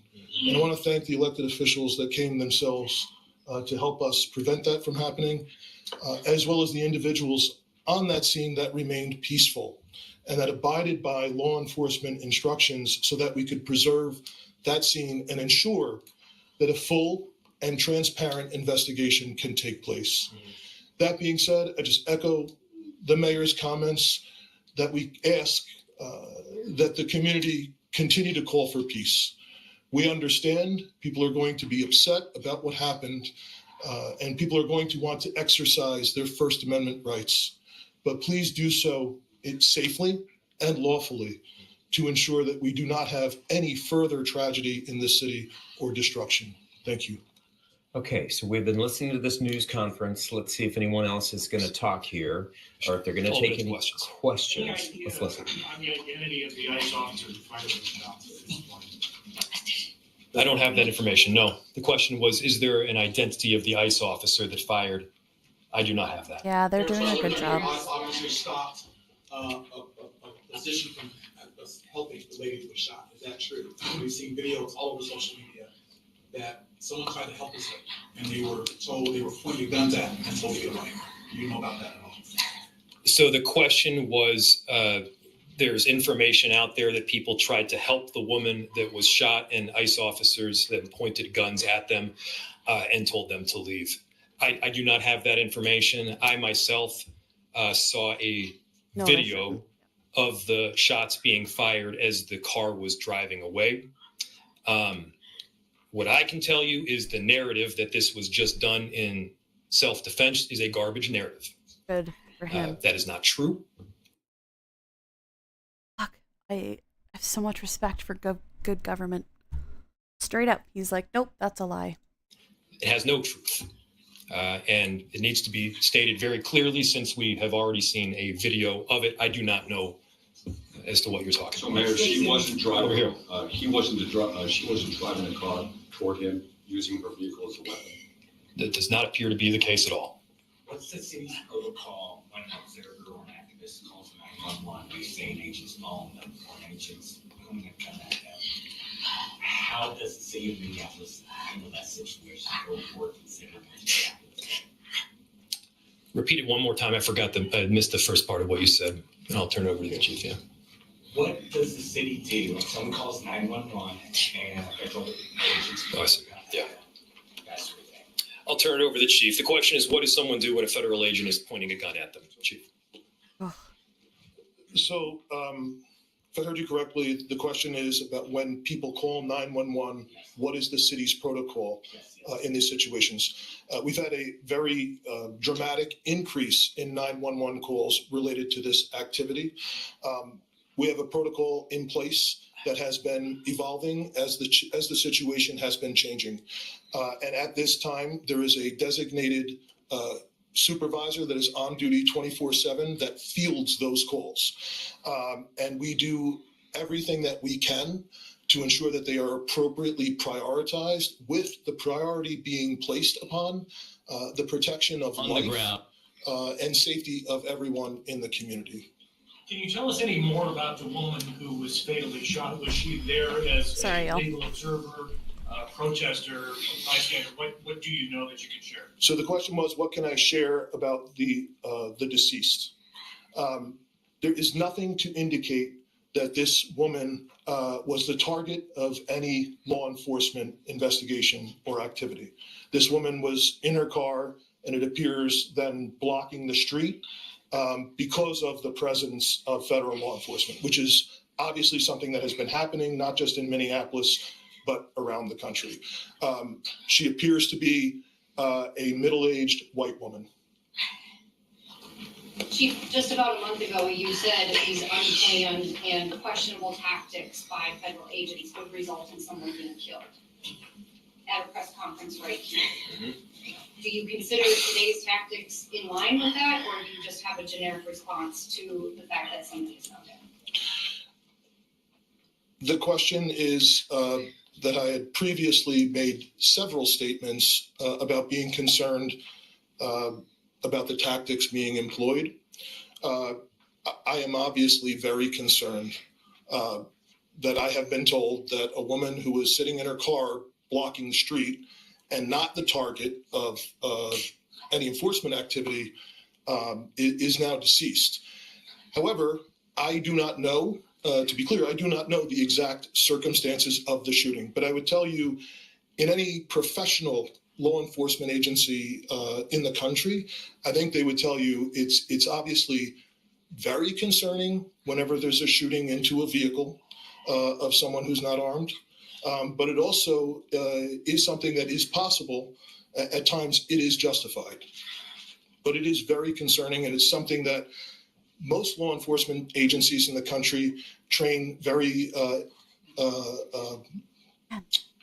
intensely to try and minimize the risk that law enforcement officers get placed into a situation that the need for deadly force would be necessary. Has there been any indication that this is?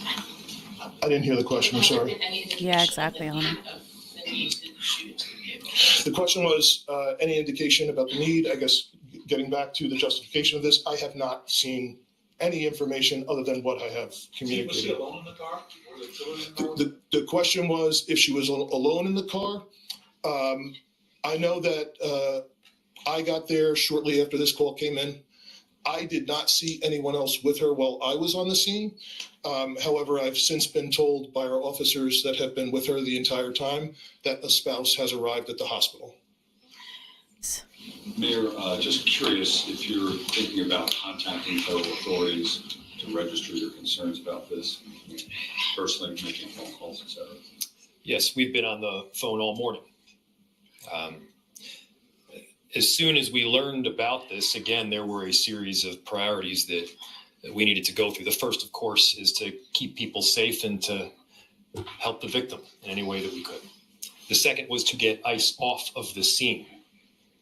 There was the notion that ICE agents would be necessary to create a perimeter around the scene itself. They themselves were creating the kind of dysfunction and chaos that they claimed to be trying to help with. And so the message that we delivered very clearly was to... I see you. I believe the conversation has moved on. However, if more links do get posted, then yes, please, that would be excellent. To make them leave. Now, beyond leaving the scene, they should also leave our city and our state. Thank you. We do work, our chief does work, our sheriff does work every single day to keep people safe in our city and in our state. And crime is dramatically down. Crime is down. It continues to trend down. They are doing the hard work of investigating, of arresting perpetrators of violent crime. What this federal administration is doing right now is not about creating safety. Do not let them tell you that what they are doing is about creating safety. It is not. It is having the opposite impact. We need to be clear-eyed about the work that is moving forward, and they need to leave Minneapolis. We have time for one or two more questions. Mayor, you may know this with your legal background. If a shooting is found to not be justified, does the city have any legal, or the state rather, have any legal recourse to bring charges? It is. Against I this agree. ICE agent, given that this person is a federal agent, if the feds don't? So obviously, and I have to always lead with this caveat because it is true, an investigation still does need to be conducted. I had my perception of what took place based on the vehicle and the vehicle's positioning. It does not appear that the individual is trying to ram anybody. Now, the question was, if it is in fact found to be an unjustified shooting, who issues the charge, who prosecutes, how does justice take place? I don't know the answer in full to that. This is obviously information that we're still working out. Chief, do you have any additional information, or Commissioner? The only thing I would add to the mayor's statement is that the crime scene was held by the Minneapolis Police Department, and the investigation is now being led jointly by the Federal Bureau of Investigation, as well as the Minnesota Bureau of Criminal Apprehension.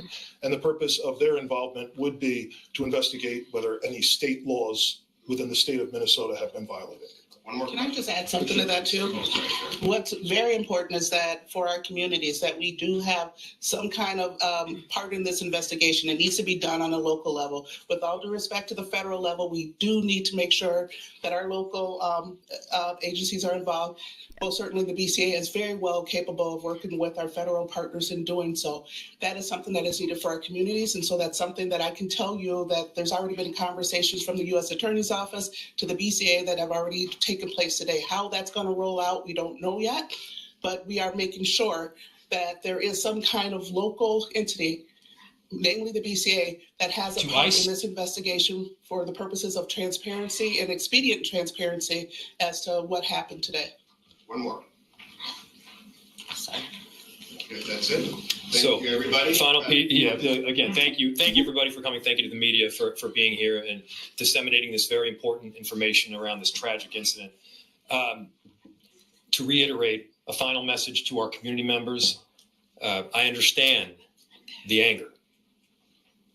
Let's unite around hope and love and peace and getting justice. That's what we need to be doing right now. I appreciate the service from everybody up here, as well as the 435,000 people that call Minneapolis home. Thank you. Okay, you have been listening to this news conference with the mayor, the police chief, and DeWanna Witt, Hennepin Sheriff's Office. After.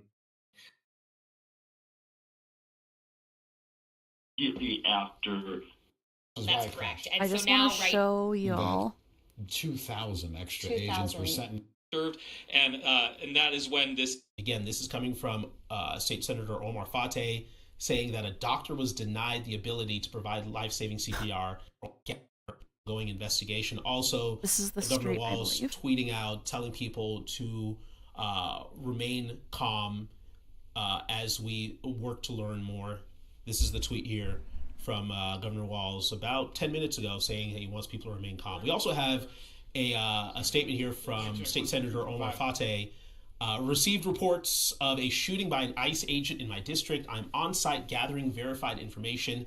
I am deeply concerned by reports that a doctor was denied the ability to provide life-saving CPR by federal law enforcement. Again, this is coming from State Senator Omar Fateh saying that a doctor was denied the ability to provide life-saving CPR by federal law enforcement. The state senator continuing here, please stay safe and take care of one another. So far we're hearing from several officials here this morning.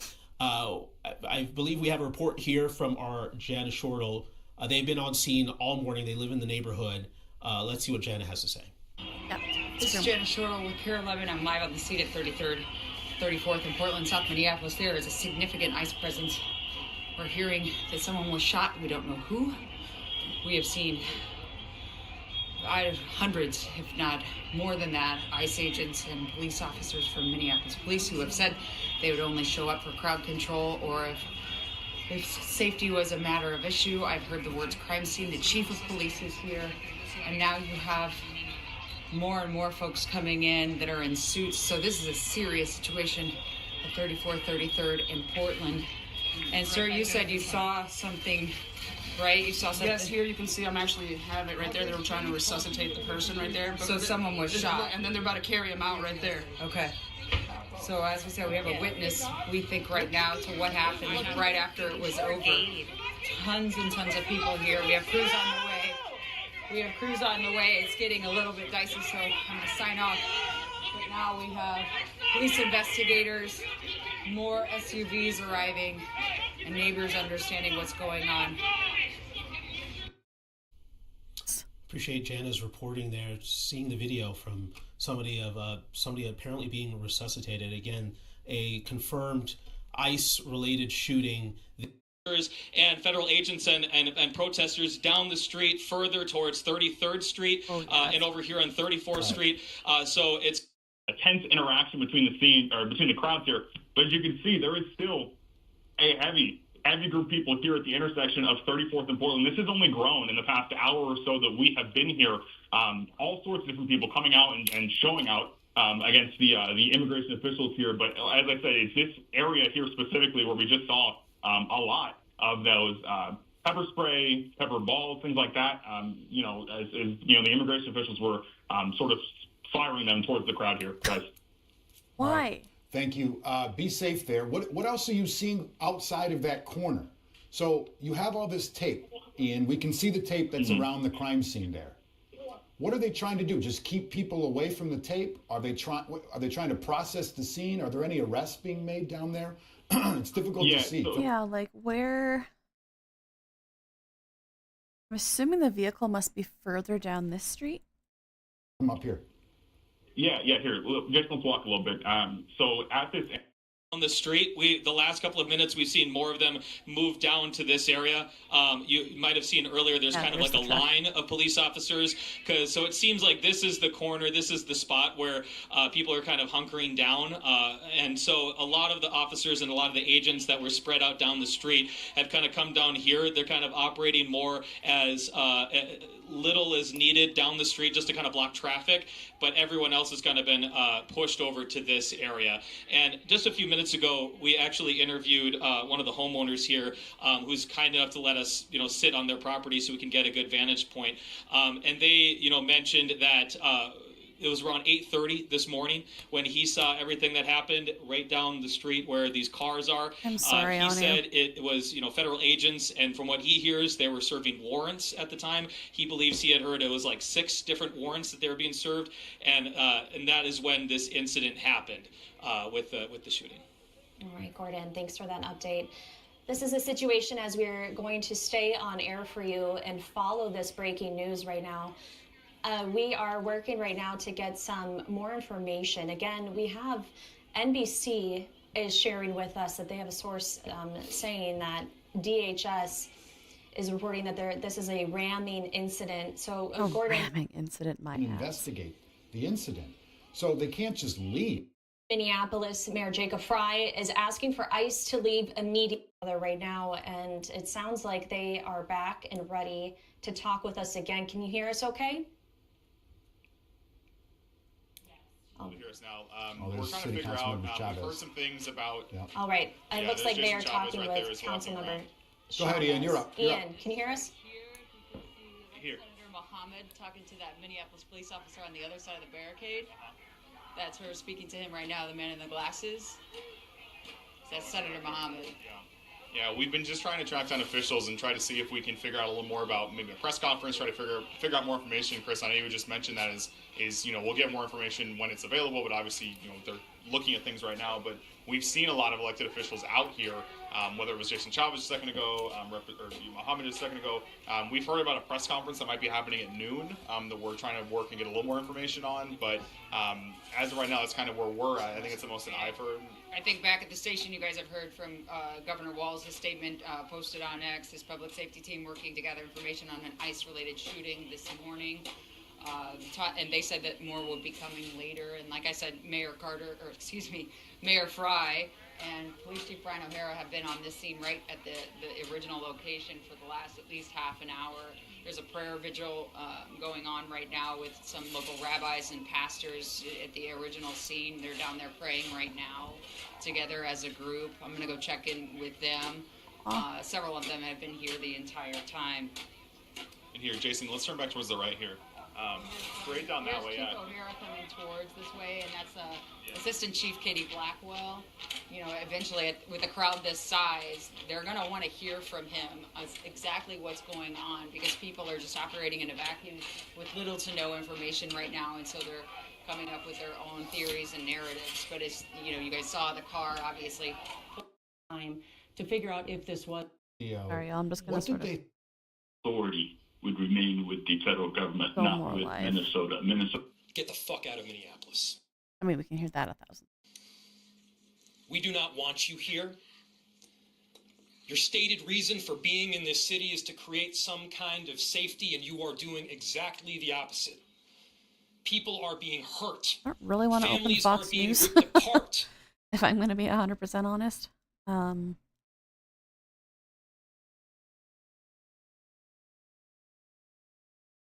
You asked about a shooting that we just had in Minneapolis, Minnesota.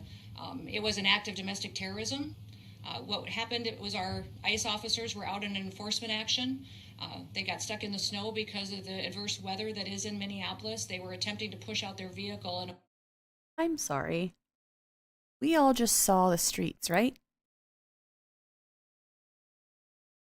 a woman attacked them and those surrounding them and attempted to run them over and ram them with her vehicle.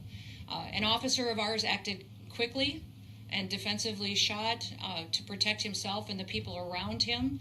And my understanding is that she was hit and is deceased. We're continuing to gather more information, but this goes to show the assaults that our ICE officers and our law enforcement are under every single day. Yeah. These vehicle rammings are domestic acts of terrorism. Oh, that's so hard to hear. We're working with the Department of Justice to prosecute them as such. We will continue to protect our ICE officers. You murdered her in cold blood. And in cooperation with other law enforcement agencies as well. All right, so that's...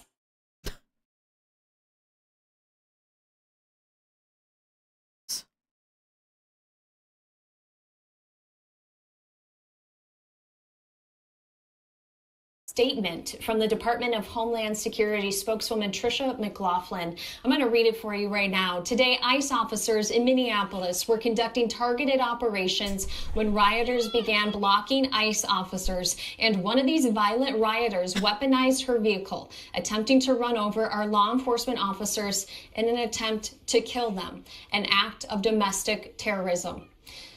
They go on to say an ICE officer fearing for his life, the line McLaughlin, the spokesperson from DHS, goes on to are expected to make full recovery. Tricia McLaughlin, the spokesperson from... This is disgusting.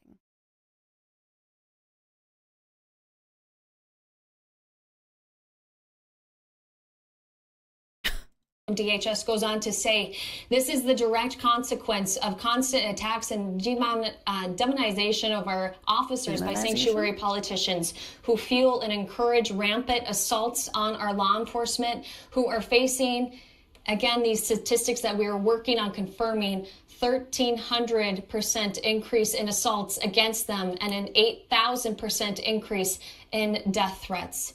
This is an evolving situation, and she closes out the statement by saying that they will give the public more information as soon as it becomes available. Right, and video is being unearthed right now of the alleged incident. We're combing through it. There's different vantage points, so we're trying to show it to you as soon as we can.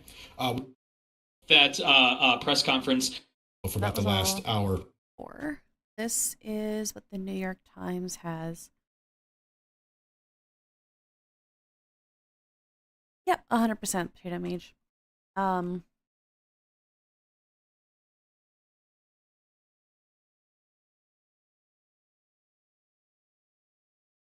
I believe it. We just watched from a different vantage point. Obviously, I can't show the other ones on stream.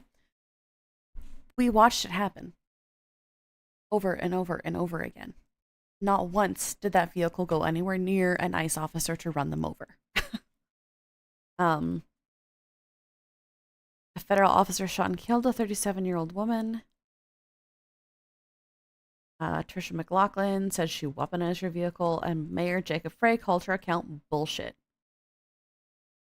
Describing the shooting and said as an agent recklessly using power that resulted in somebody dying and getting killed. The shooting occurred less than a mile from where George Floyd was killed.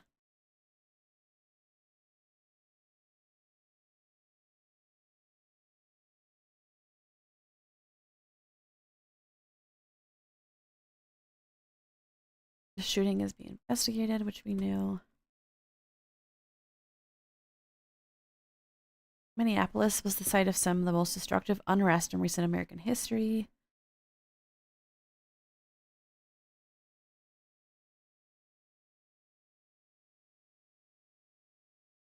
Was pronounced dead at the hospital. Oh, 100% lucky. They were trying to get in there. There were dozens, if not hundreds, of ICE agents at the shooting scene. Having them there only caused more chaos. She was trying to get out. There's hundreds of people with guns. Yeah, I'm driving my car out of there quickly.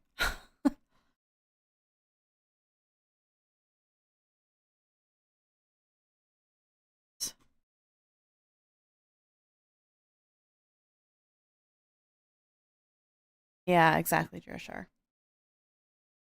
Yeah, I'm desperately trying to find different sources, but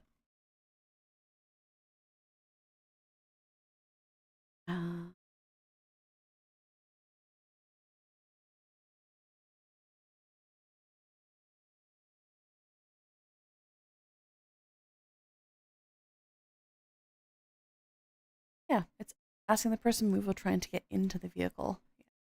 Almost like ICE just on trade militia, almost. Winning Craft Talk.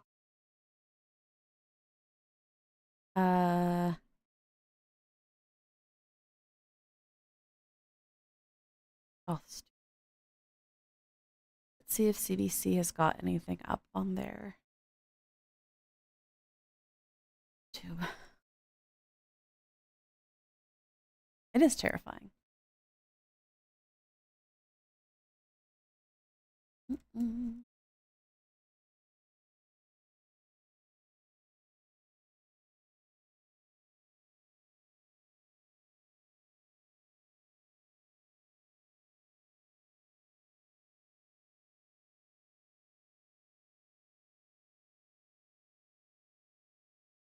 I don't understand what the breaking point is going to be. Define breaking point, though. You know, like what?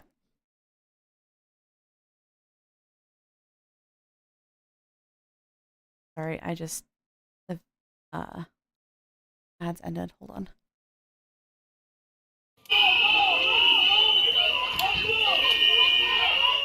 The outrage cuts through the cold. Yeah, that's fair.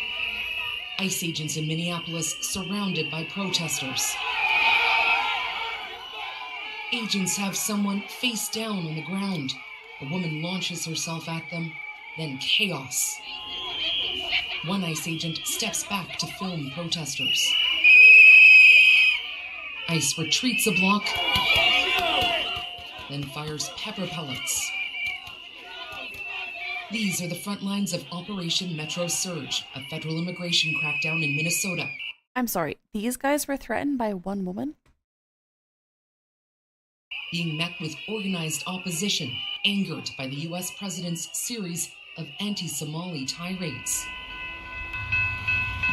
Minnesota is home to the largest Somali community in the... Just so y'all know, this is from December 17th. This is from about a month ago, so this has been going on for a while. Country, but lately, things are quiet on Somali Street and in Somali businesses. With the operation that's going on, the people are fearing, nobody's coming outside. So that has really greatly affected our business. And we're really right now on facing that we can close the doors for the business. Yeah, they do.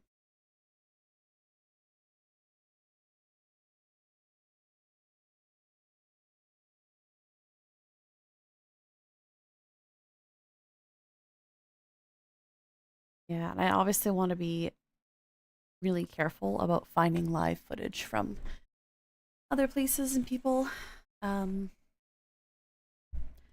Anybody else has another source? Great. Otherwise,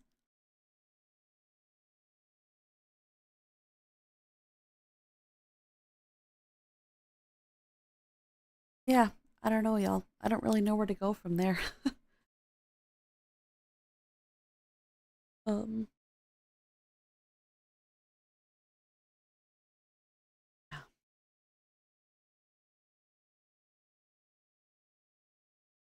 Yeah, no, Greenland's everywhere. There's a lot of I don't think this is going to be anything new. We collectively are going to do everything. Minneapolis police officers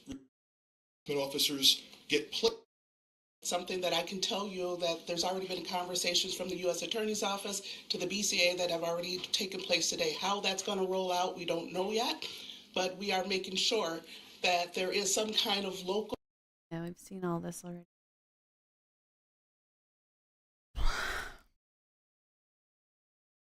There you go, Ninja. Which is... Yeah, y'all.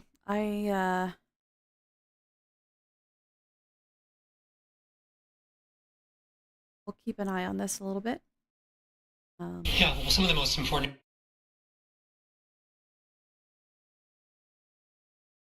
This is Fox information News. that's Who the come hell out within knows what this is going to be like? the last hour came directly from Minneapolis Police Chief Brian O'Hare. Event, a documented event. It has been dubbed the largest immigration enforcement operation ever. All of this information just coming out yesterday. We know that Secretary Christine Nome, she was just here in some of those photos and videos as some of those operations were being done just yesterday. So again, you can imagine some of those people, maybe some of those observers, but then also likely just community members at this point hearing about some of what happened. We mentioned there's a lot of video online. So what people sometimes do when they see those videos, they react to them. They want to help. They want to be a part of it in some way. And law enforcement is in an interesting perspective here because we heard Police Chief Brian O'Hara talk about this yesterday of, this is my fear. I do not want this to happen. Someone could potentially die. And we have seen this today. And again, he just said that yesterday. But now you have it to where they have to respond to this, right? And now we get to the point of community members are asking, what's next? What does this investigation look like? And that might be a worry for some of the people out there, those community members, of, is this going to be held to the standard that I want it to be held to? Because we have been talking about, it's kind of the tale of two stories at this point. There are a lot of videos, and people's perspectives are going to be different coming out of those videos. Yeah, I don't know how different your perspective can be when you watch that. Yeah, that's why we kind of just want to let things play and allow people to watch them and kind of take things in themselves. And you bring up an interesting point about the people who are there, the bystanders, people who are just kind of curious. Or maybe even live, right? There's a residential people who area. live in the area who know the people involved, perhaps. There are the constitutional observers now, as this has become kind of part of our vernacular. We're learning that there are people who are learning how to safely protest, effectively protest, and keep people safe and support family members. And then, of course, generally speaking, as we've covered these for years and years, there are bad actors, too. There are people who are just there to create chaos as well and escalate tensions.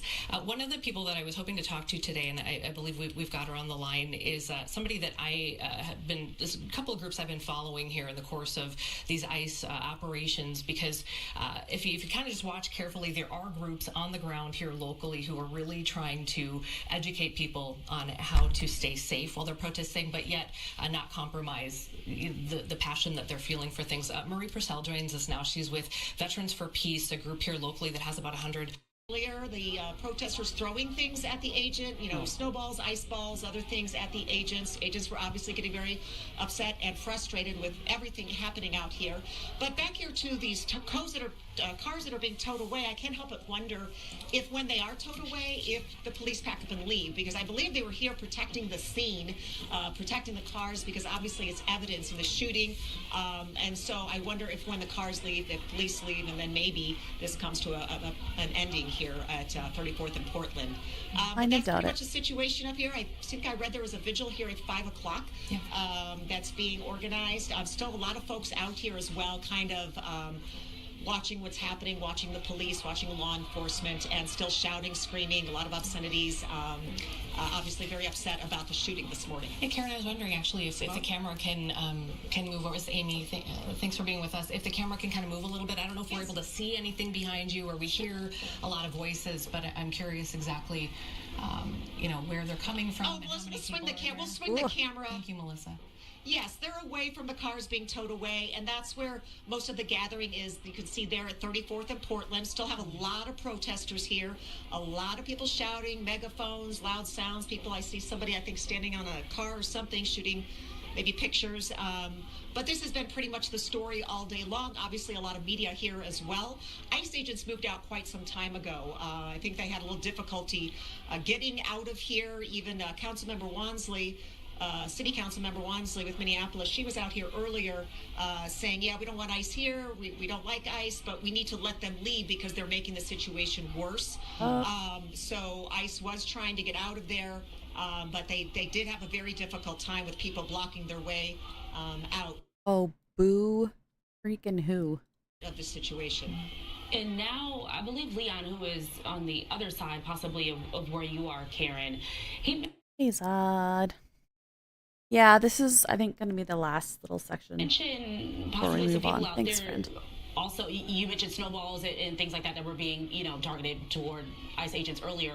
Is that also, have you seen that too? I think he said he mentioned something about some people in the community also targeting, some of these MPD officers, sheriff's officials as well.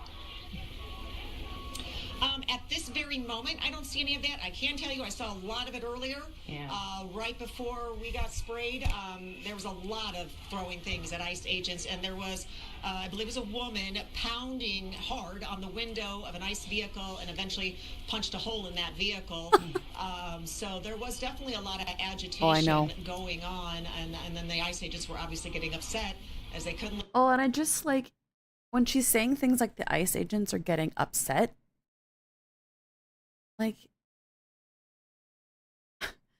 should people carrying those kinds of guns and operating, yeah, she punched a hole in the vehicle. Should they not have training on controlling their emotions?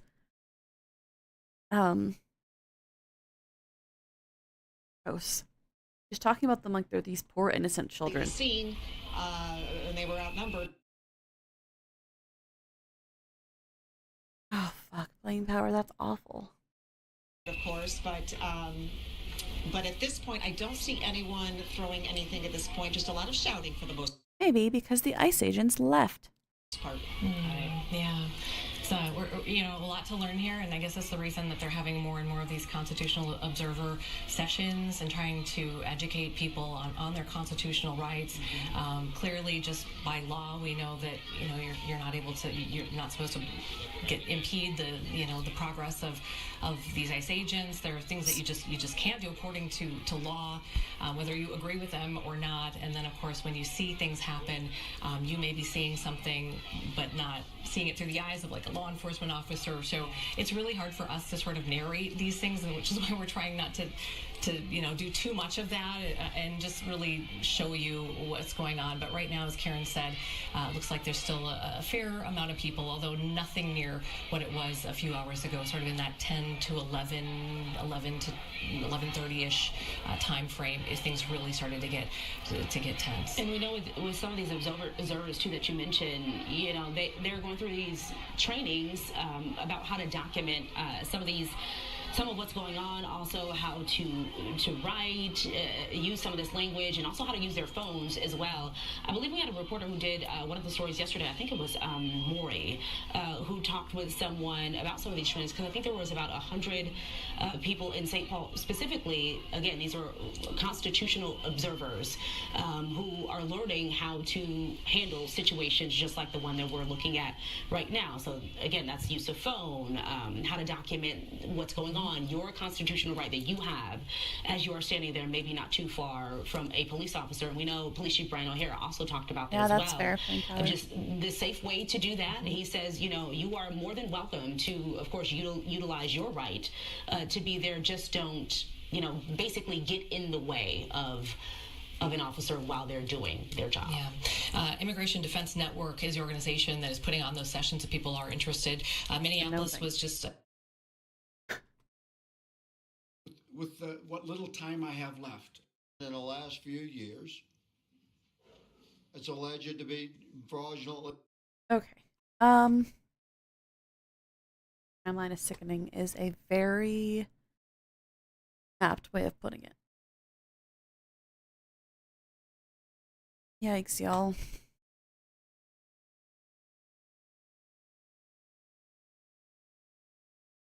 Oh. I am just quickly looking to see if there's anything else.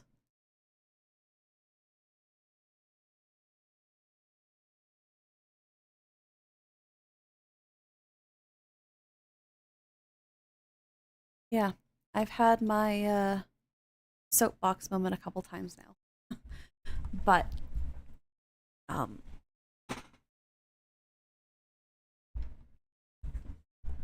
sure, Morgan. That moment. Sorry.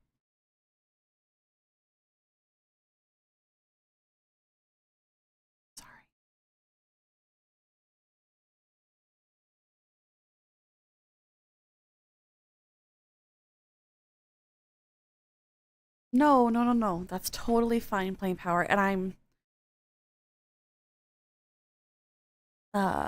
if you do find out some more information, can you DM it to me? But yes, you're right. Leaving it to the family to make the announcement is probably the best course of action. Before we sort of end with the link that Morgan sent me, I just want to reiterate again that the goal of all of these things is to cause division. And the best thing that we can do is to take care of each other and take care of ourselves.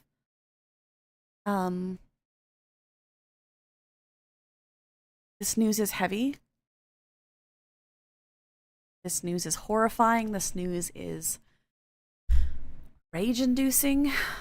And I just encourage all of you to take a moment and make sure that you let yourself breathe. Yeah. Observe, document, and protect. Absolutely. Protect each other, protect the mental health of those around you, protect your own mental health.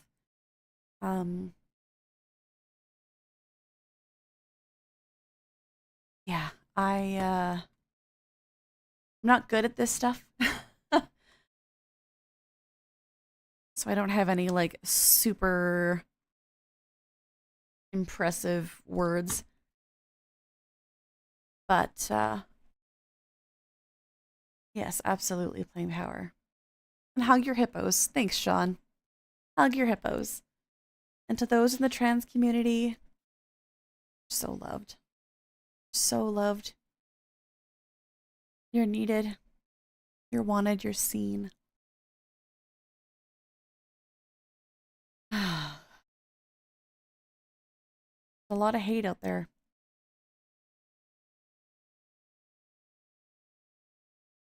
And it's often difficult to know if our little,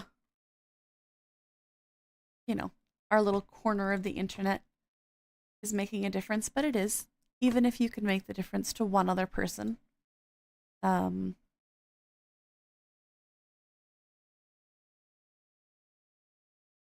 Just to make somebody else's day a little better. Take care of yourselves. That's very apt as well, Gavin.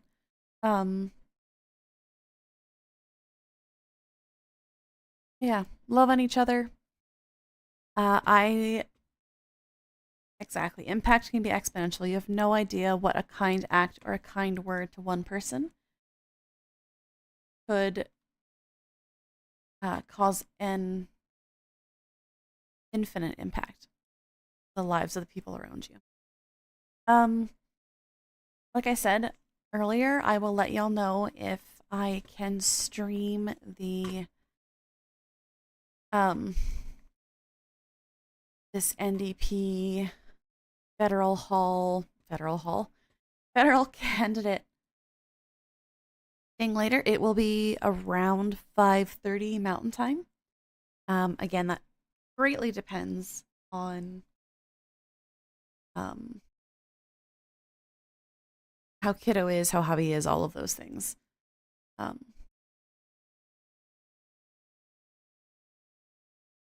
Okay.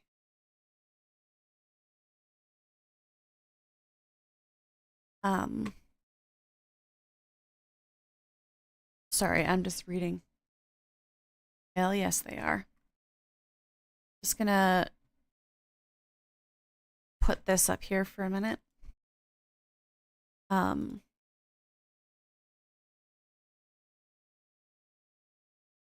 It is with immense hope we have learned that Anna Murphy is still with us. She is currently in critical condition but receiving care. It is in moments like these that sharply remind us of the fight we are in and what is at stake. We must continue to fight for each other and radically love this community and each other. Please send all of your love, admiration, and care to Anna through posts, messages, and support, in the hope that she will recover and return to us. Anna, you are loved, admired, and respected, and we send our love to you in hopes we will see you again soon. I don't know how many of you know who Anna Murphy is. But yeah. Love on people. Okay. Absolutely, Ninja. Absolutely.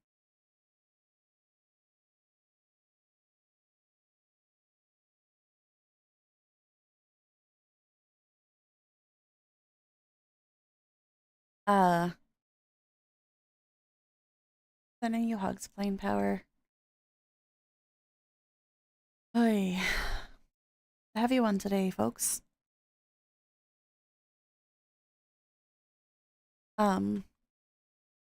Morgan sent me a link to somebody who won the award for best pet photographer. Sometimes we just need to love animals because they're better than people. I hope you're okay, Plain Power. I hope you have somebody that can give you a hug or sit with you today. Take care of yourself, please.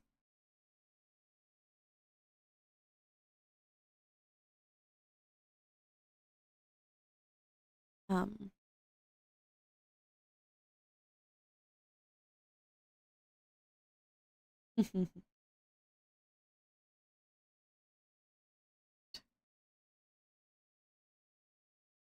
love that.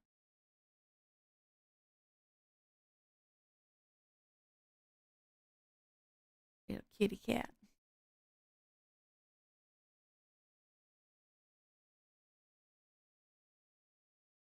Fine, Plain Power. You're allowed to be affected by things that happen to people you don't know. I am every day. Look at the horsey.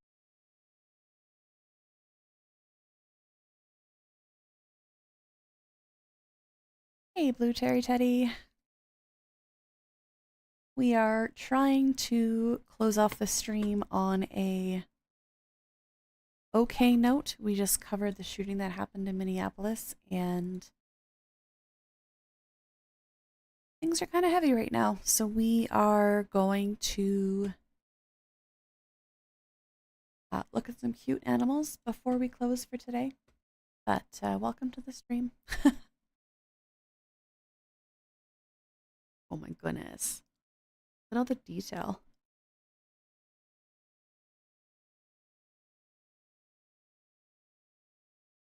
Aww.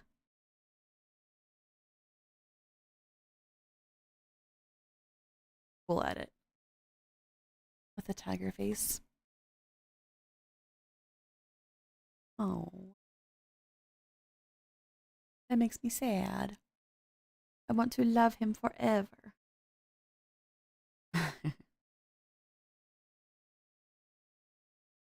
What a majestic animal. Majestic.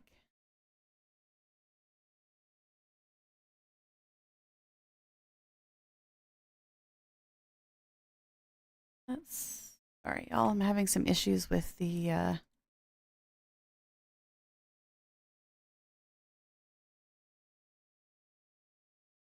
music.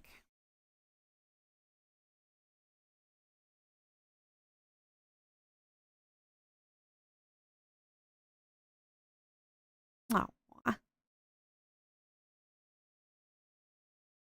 that's cool.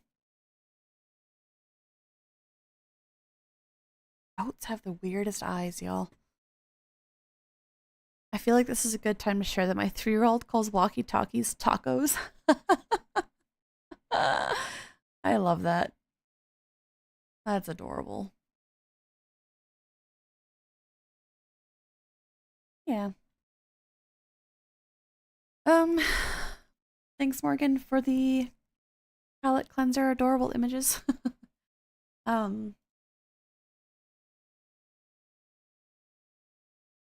hug your people, man. Hug your people, love on people. All the things. I just keep repeating myself over and over because I don't really have anything to end on. But I love y'all. Thanks for sitting through this with me. I appreciate you all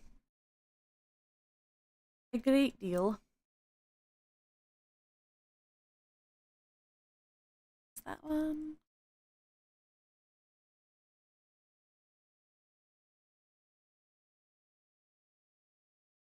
I'm gonna raid you guys over. Absolutely, Plain Power. Community is one of the most important things that we have right now. I'm gonna send you over to hi Chris. Someone named James from the internet. Like that. And I think he's still covering the Minneapolis story, if that's something that you want to continue to watch. If it's not, please go take care of yourself. Go outside, hug somebody, hug your kitties, and Yeah, we'll be here later. There you go. That's awesome, Ninja. So again, I'm going to rage over to James. Say hello. If you have the energy for it, you can share the little raid emotes, but I have a feeling that everyone over there is not doing so great either. So maybe just spread some love and say love from the hippos. And I will either see you later on tonight or tomorrow, depending on how my evening goes. But again, I'll keep you guys up to date. And yeah, love y'all. Take care of yourselves, please. Bye.